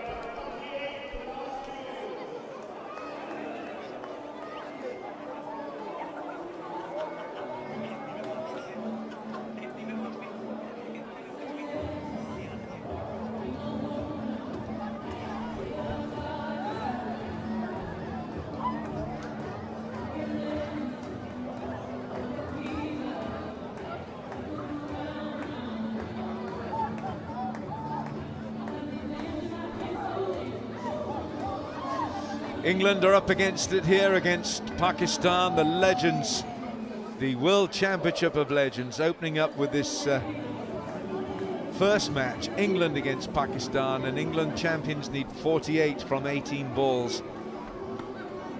And Pakistan can really thank Mohammad Hafiz, their skipper, that 54, and their bowlers have really turned up. Sohail Tanvir now.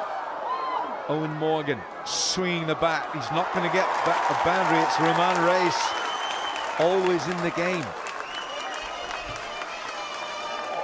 We were talking about, or rather celebrating Roman Reis. 4 overs, 14 runs.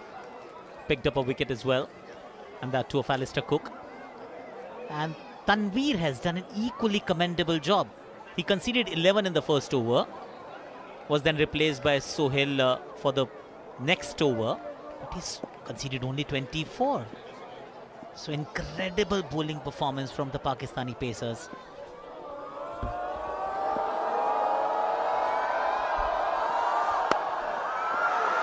Up and over goes Ian Bell.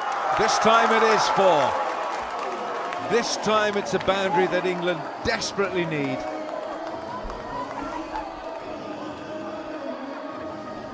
Ease my trip. Boundary. Another boundary. That's what Ian Bell does. He creates room for himself. He's not someone who's going to muscle the ball through that mid-wicket square leg region. More of a correct player. Loves going over covers, over point. And he's got a lot to do. 23 ball 29. It's not cutting it right now. 16 ball 43 required. Well bowled again. Sohail Tanvir anticipating Ian Bell making room for himself, so he just followed the bat, just followed Ian Bell. Outstanding bowling by a guy who's played. I first saw him in 2007 in South Africa at the inaugural, what it was called then, the World T20. Yeah, the one that India won.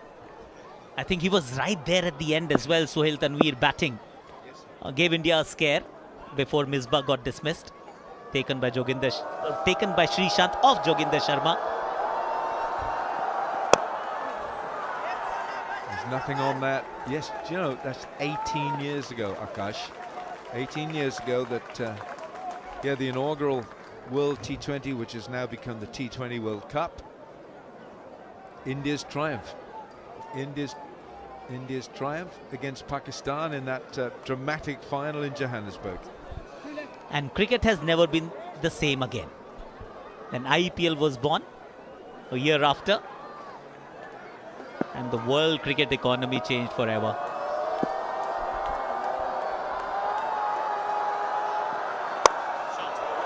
Great looking shot. Oh my word, that is so gorgeous. That is a magnificent blow by Ian Bell. That's as good as it's been all night. Dugasta 6, 10 on 10. Inside out over covers. One of the most beautiful cricketing shots. And it can be done in the slog overs as well. Always looks elegant. There's never an ugly looking over cover shot. Not from Ian Bell. It was caressed, wasn't it? It wasn't hit violently, it was caressed. Oh, that's a wide. Yeah, that'll have to be a reload. So that's a poor delivery from Sohail Tanvir.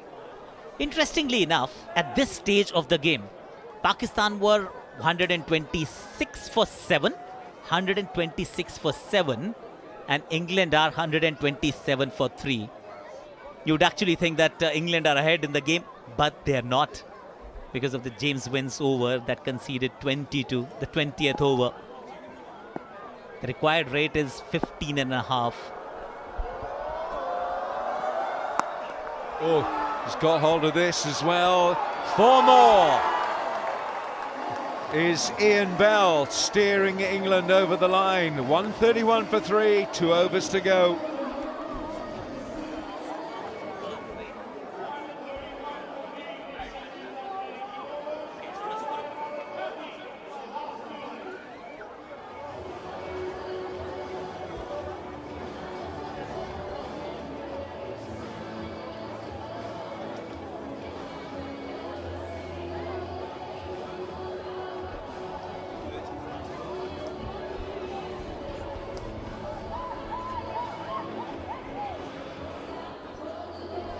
Well, this is one of those fasten your seatbelts times, because England require 30 from 12. They are 131 for 3, England, and Pakistan were 128 for 7. But then we had the final over, and this last ball of the Tanvir over went for 4. But as Akash Chopra has just alluded to, it's the last over that James Vince bowled, which went for 22. There he is, back right. So he knows how expensive that was. Here's Wahab Riaz. Pakistan absolutely stocked up with high-class bowlers. They've got a lot of pace. They've got as many as 3 left-arm pacers. Left is generally right in T20 cricket. Creates a new angle, a difficult angle to negotiate. And I feel Morgan has also just passed on the baton to Ian Bell. It's you who needs to take the team home. 26 ball 40, because Morgan is going at runner ball.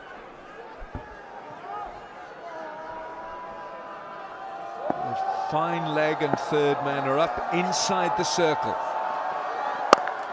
Smashed straight back past Wahab Riaz. Oh, that's a magnificent stop.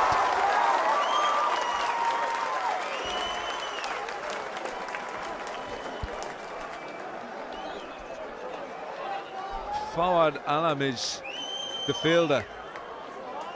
He has saved a boundary here. Pakistan's fielding has been a revelation this evening. A couple of direct hits. He's throwing his, again this one, throwing his body on the line. Syed Ajmal enjoyed it. He's not playing in the playing 11. Mohammad Hafiz is off the field. He's the captain, which is why Fawad Alam is on. Hafiz in the back. Not sure what his injury is. Wahab. Slower ball from round the wicket. And this is going away. It's getting away from England.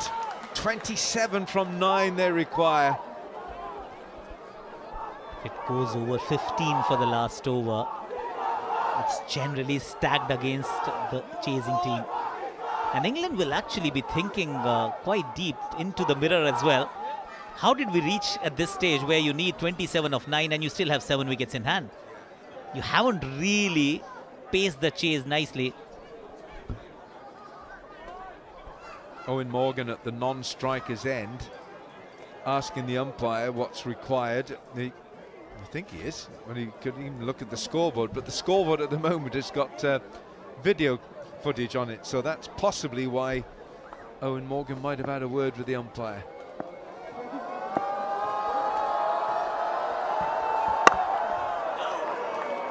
Right, they're going to look for 2, they won't get it. It's a no ball. We're going to have a free hit.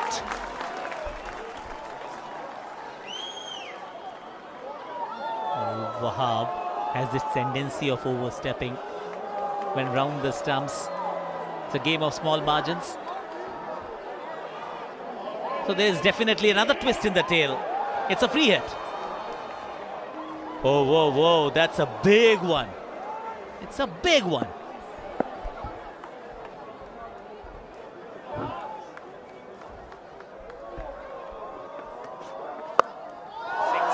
Owen Morgan goes big. Over deep backward square. A huge 6 from Owen Morgan, England's captain. It was a free hit. And England have taken full toll of it. Ryan Sidebottom bowled a similar delivery to Shahjeel Khan this morning, and he hit it exactly the same way. It's worth checking if Wahab was behind the popping crease for this one as well, the free hit one. Just felt he was challenging that front line a little more.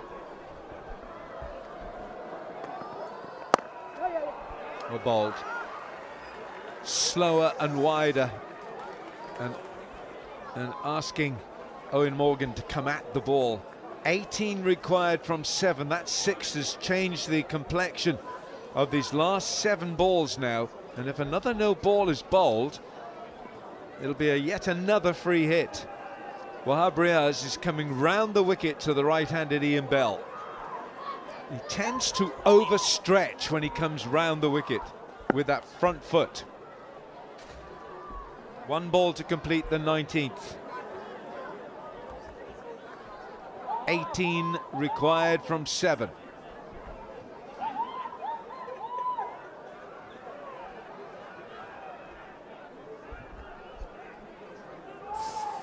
Seven balls, 18 runs. This is the big ball again. Towards the third man. That's a no ball. It's another no ball from Wahab Riaz.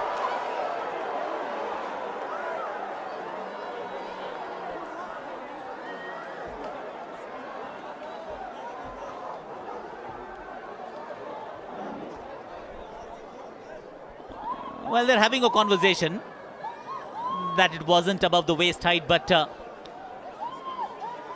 it's not the IPL, my friend.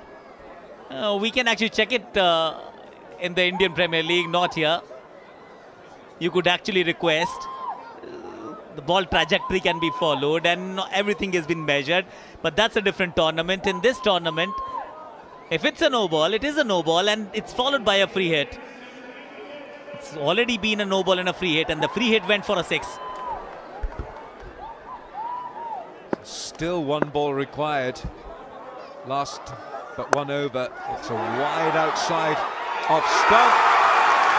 It's a free hit though, it doesn't count. Cameron Akmal screaming for the ball to be thrown back to him. 19 gone, England needs 16 from the last over.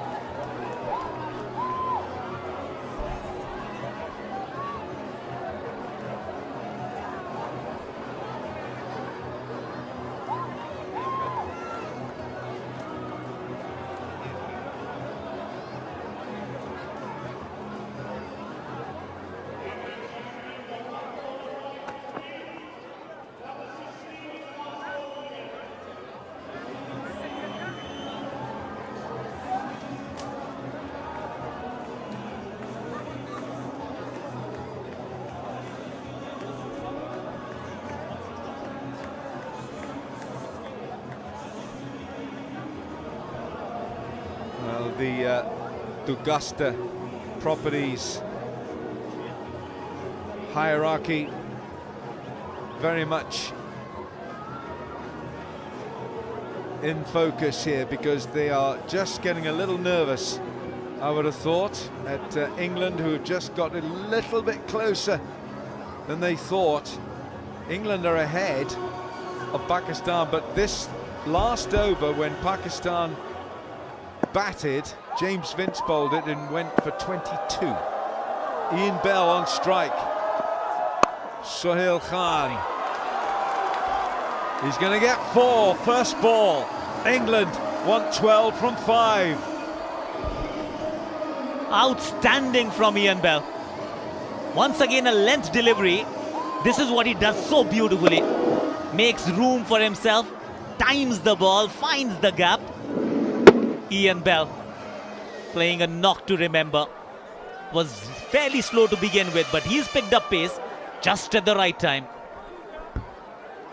Well, hit with just surgical precision. He knew exactly where it was going to go. Ian Bell surveying his options. 12 from 5 for England.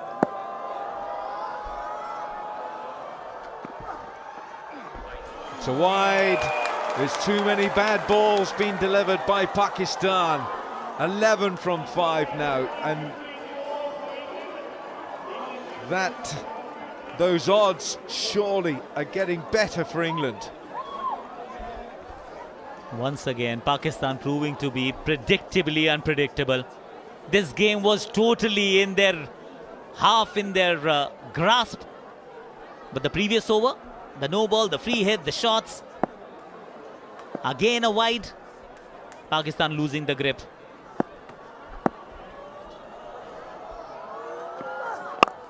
Bowled. Only the one. But better from Sohail Khan. So 10 required from 4. Owen Morgan in his head now on strike will be thinking, I've got to get a boundary here, which makes the last 3 balls problematical for Pakistan and how they deliver them. And I'm thinking no balls, no wides, no extras, because that's where the game changed, Alan. Yeah. Wahab Riaz, his extras. Great change of pace from Sohail Khan. Really superb change of pace. 9 from 3 required. And the deception was great there, Akash. It was. Yes, it was a half tracker, but he mixed it up quite nicely. Back of the hand. Yeah, he's one of the great exponents of back of the hand slower balls. Timal Mills is another. Sohail Tanveer can bowl that ball as well. Ruman Raiz bowled a few back of the hand today. This is the ball. A boundary ball? Is that the boundary? No, it's not. It's only one. Amir Yamin, the fielder, he's quick. It's 50 for Ian Bell, but he needed that to go for 4. 8 required from 2. 8 from 2. Ian Bell had a phenomenal first season as well, and he started from where he had left from.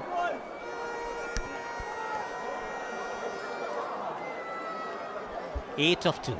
You know, Owen Morgan's got to think, where can I get Sohail Khan?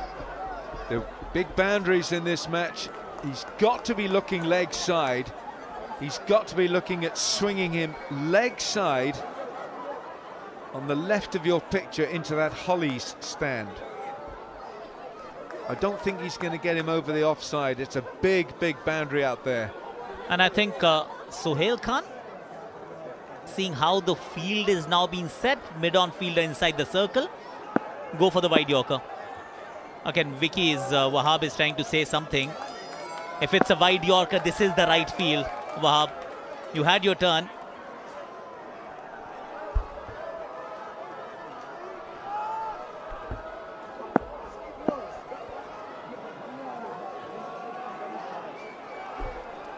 Eight required from 2 for England.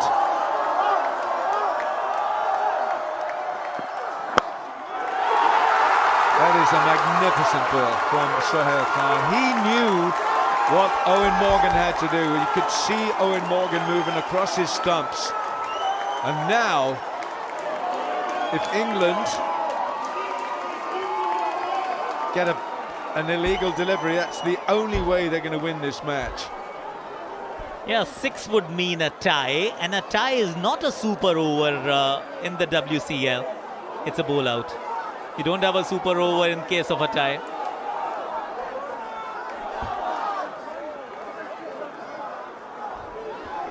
Pakistan and India had a super over once.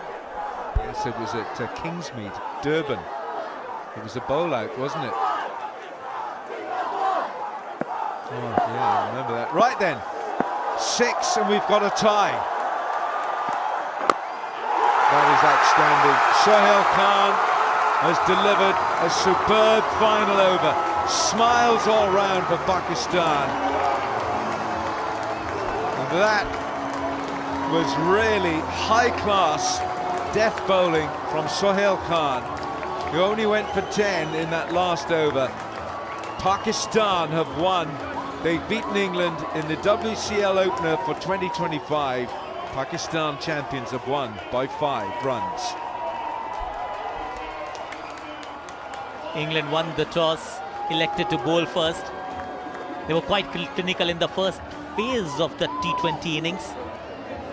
Only 60 was what Pakistan scored. They got 4 wickets as well. Then reached 160. Courtesy captain's 50, a gritty 50. And now Sohail Khan closing the innings quite nicely. Penultimate over, went for plenty. But Sohail Khan under pressure.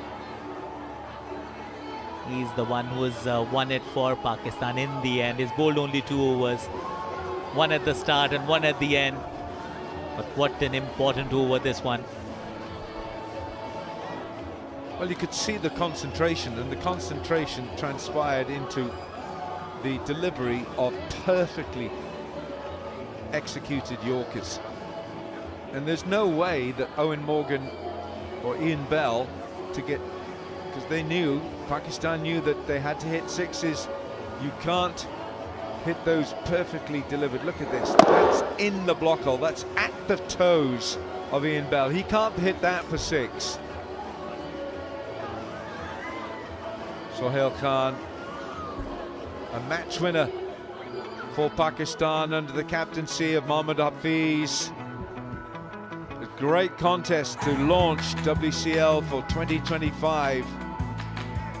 Handshakes all round. England would have felt that they had done enough, but that James Vince over, The last over that England bowled, which went for 22, it cost them really, it cost them the match.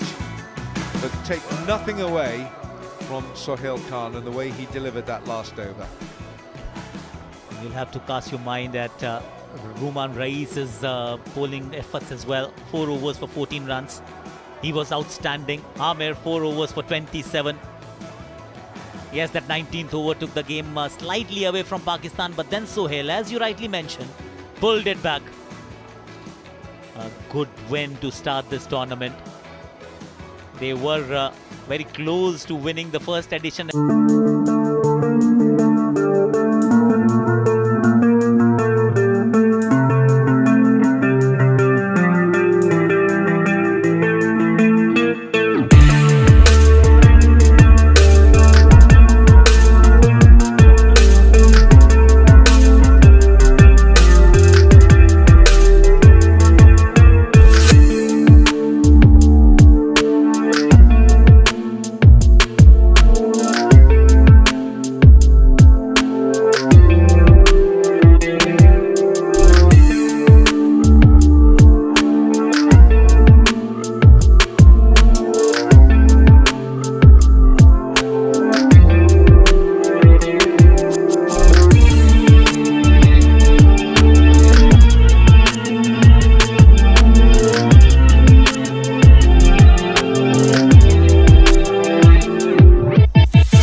by B88. Event partners, Exchange On, Latafa Perfumes, Super, Vigotel, Limebet and 8 p.m. And on behalf of the partners, thank Edgbaston and the ECB. Like to congratulate Pakistan, the champions of winning the game. Right, let's introduce my guest to my left, Mr. Tausif Khan, who is chairman of Dugasta Properties Dubai. Welcome. Ms. Paranita, who is part of Quorum of India, the official timekeepers. So thank you. Sheikh Saeed Ahmed, who is chairman of Latafa Perfumes. Thank you for joining us. And Mr. Abhishek, who is on behalf of Ease My Trip. Thank you for your presence. First, I would like to request Mr. Tausif Khan, who is chairman of Dugasta Properties, to step forward and give away Player of the Match check of USD 500 to Mohammed Hafiz from Pakistan champions for his 54 from 34 deliveries with 8 boundaries. Superb innings that saw Pakistan get eventually to 160. Thanks a lot. Well played. We'll speak to you in a minute. Now I'd like to request Ms. Paranita of Quorum India to step forward to present from England champions, the team for the best bowling performance, Liam Plunkett, where there's a performance of 4 overs, 2 for 28 and 10 dot deliveries for Liam Plunkett. Well played, well bowled and good luck. Superb bowling performance, just wasn't just good enough for England today. Now I'd like to request Sheikh Saeed Ahmed, who is chairman of Latafa Perfumes, to present a gift hamper along with 500 USD check to Ian Bell from England champions for his outstanding fielding performance. A superb catch in the deep from the veteran from Warwickshire and England. He caught a superb catch, Shahjeel Khan. Thanks a lot. Now I'd like to request Mr. Abhishek from Ease My Trip for the highest number of 4s in the match. That was 58 in his total, 8 4s, and that is to Phil Mustard of England. Superb performance at the top of the order. It was well played. 58 and 8 4s. He equalled Mohammed Hafiz, so we had to just pick between the two of them. Right, I'm going to speak to the player of the match in a minute, but I'm going to speak to the losing captain, Owen Morgan, who will come and join me halfway. What did you think? Yeah, here, I thought we were right in the game. I thought we bowled well. The wicket played really well. Extra bit of pace, consistent bounce. I thought our bowlers did a really good job going in. You know, from the toss, mentioning only had 5 out and out, and Ryan Sidebottom just a little bit under the weather. We'd no sub actually to bring on, meant that James Vince obviously had to finish the innings. But they did a great job. Probably let ourselves down with the bat, just not getting going quite early enough. But it's so early in the tournament that hopefully this really does hold us in good stead for what is to come. You know, Pakistan are a good side. They played well. Commend how well they've played, but you know, going by last year and the feedback, this is a positive start. Yeah, you'd have also been impressed with the commitment they showed in the field, and you got yourselves, like you say, into a position to win the game. Yeah, absolutely. I mean, you can only hope that happens early enough in the tournament and compete as well to create those opportunities to try and get over the line. We didn't manage to take advantage of those positions, but I think if we get in those positions more often than not, hopefully we'll convert. Ice bath and ready for Australia tomorrow? Well, you'd be surprised. There's a couple of guys that are actually having an ice bath. Liam Plunkett is one of them. Ryan Sidebottom, I think, is having a hot bath with a hot towel over his head. But I think, a couple of cold drinks and I think a good night's sleep ready for Australia tomorrow. Well, unlucky today and good luck for tomorrow. See you tomorrow. Thanks, Tom. Thank you. That is the losing captain, Owen Morgan. Let's bring in the player of the match and the winning captain, Mohammed Hafiz. Come and join me. A sensational half century. First of all, talk about your player of the match performance. Just seemed like you just turned back the years. It's easy for you.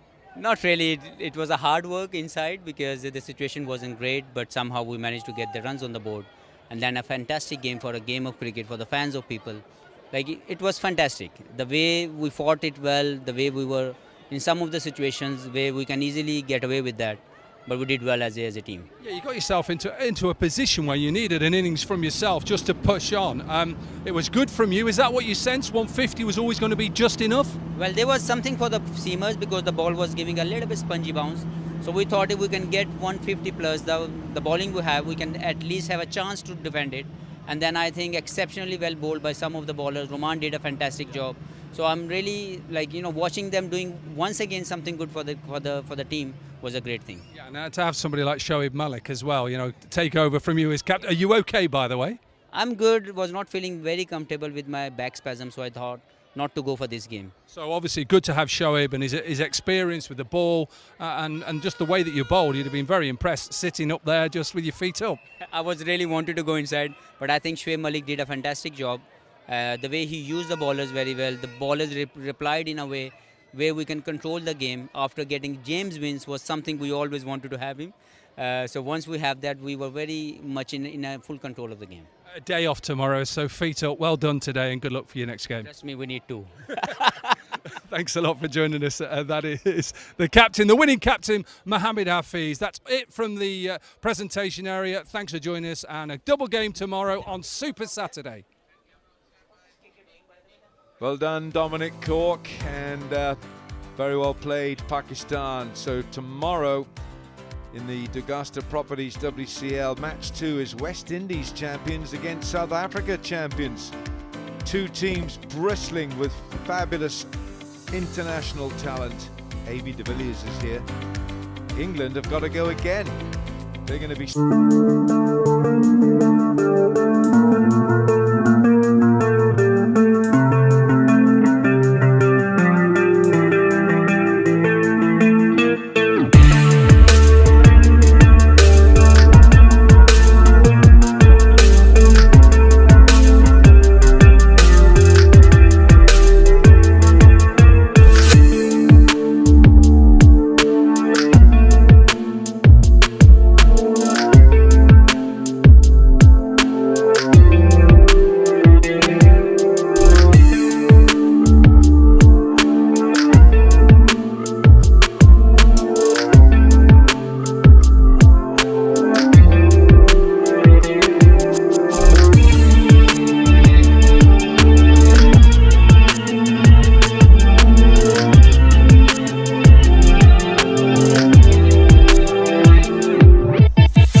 Well, what an exciting game that was. The first game for WCL Season 2.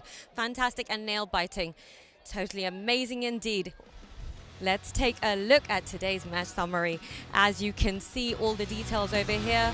Hafiz, 54 for 34. Amr, good, valuable innings, 27 from 13. Total 160 for 9. Thanks to Vince giving 22 runs in our last over. And England will be talking about Mustard very soon. But to talk furthermore, I have with me my wonderful co-host, Bakar. Great to have you here. Thank you. Great to have you here. We're here in Edgbaston. I have to say, day one has been amazing. Great crowd, great weather, and a great game. Yeah, we had a wonderful day. I mean, weather-wise, you talk about it, you talk about the game itself. I thought both teams really fought hard and they played a fantastic cricket. I mean, the pitch wasn't that easy to sort of bat on to begin with, and Pakistan managed to get 160. They shouldn't have got to 160. England made a few mistakes where they had to pay for it at the end. But yeah, a few really, really good innings and some great bowling also, must say that. Okay, well, we have to talk about Hafiz. 54 for 34. I mean, excellent. Yeah, when he sort of, walked onto the field, things were hard for Pakistan. A few edges went his way, but once he got his rhythm going, once he got into his groove, I thought it was wonderful. I mean, Pakistan really needed him to sort of kick on and make sure that they put a decent total on the board, and he really played a skipper's role. Decent total he did indeed, and it only makes sense that we now talk about Amir. Good, valuable innings, 27 from 13, made a huge change to the game as well. You see, at the end, when you're playing T20 cricket, you do need someone, at the lower end to come and play a, cameo, which was needed.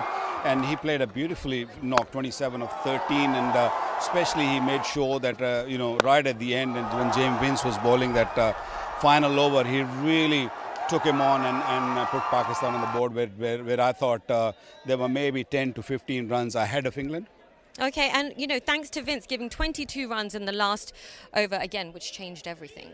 I know. I couldn't really understand why to go to someone who has not, bowled in the game, and he's not a regular bowler also. So, and that was really surprise for me, and really cost them a game at the end when you look at it. 1 over of 22, where Amir Yamin really took him on, and that made a major difference. He had no clue what he was doing. Although side bottom had the over, they could have just gone to side bottom and maybe given 10 runs.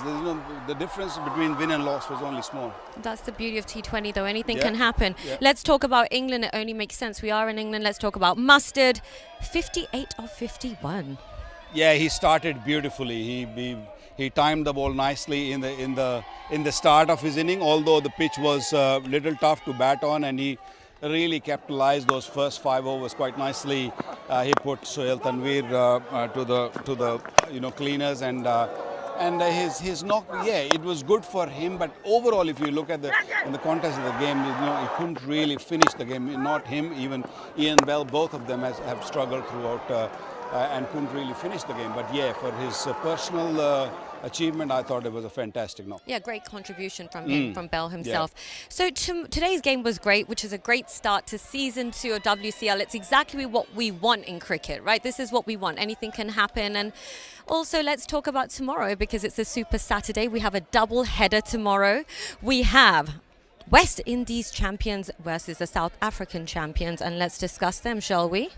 Yeah, I mean, we were looking for a good start. We were looking for a good game in the start, and we had that. I thought it was a very close game. It could have gone either way.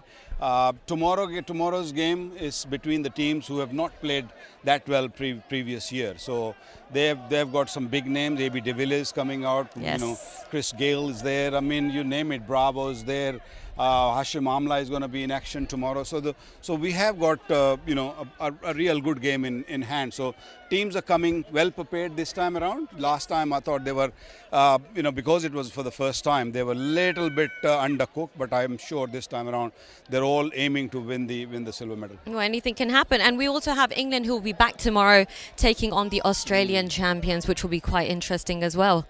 Yeah, that is going to be a tough game for England now because they've lost this game, although they had a few good performances, but back-to-back games, you know, they're not going to be that easy, especially the Legends games, you know, where they're not young. I mean, so it's going to be tough, but you have to really come positive and be good and try to win that game. It's going to be against Australia, their rivalry, we all know that, so it should be a real good cracker Well, game. from these 4 teams, which one do you have your eye on?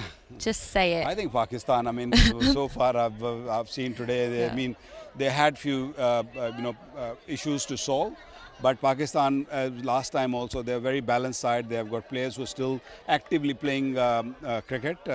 So I think Pakistan, India, we have to see on Sunday. Once India-Pakistan plays, we will have a fair idea that which team is. I'm not sure who's going to win, but of course we'll know that who are the stronger teams. Absolutely. Well, we're excited about tomorrow because, you know, it's going to be a super Saturday. 2 fantastic teams starting off and another 2 teams afterwards. And we'll be back same time, same place tomorrow. Our timings are slightly different. Just take a look.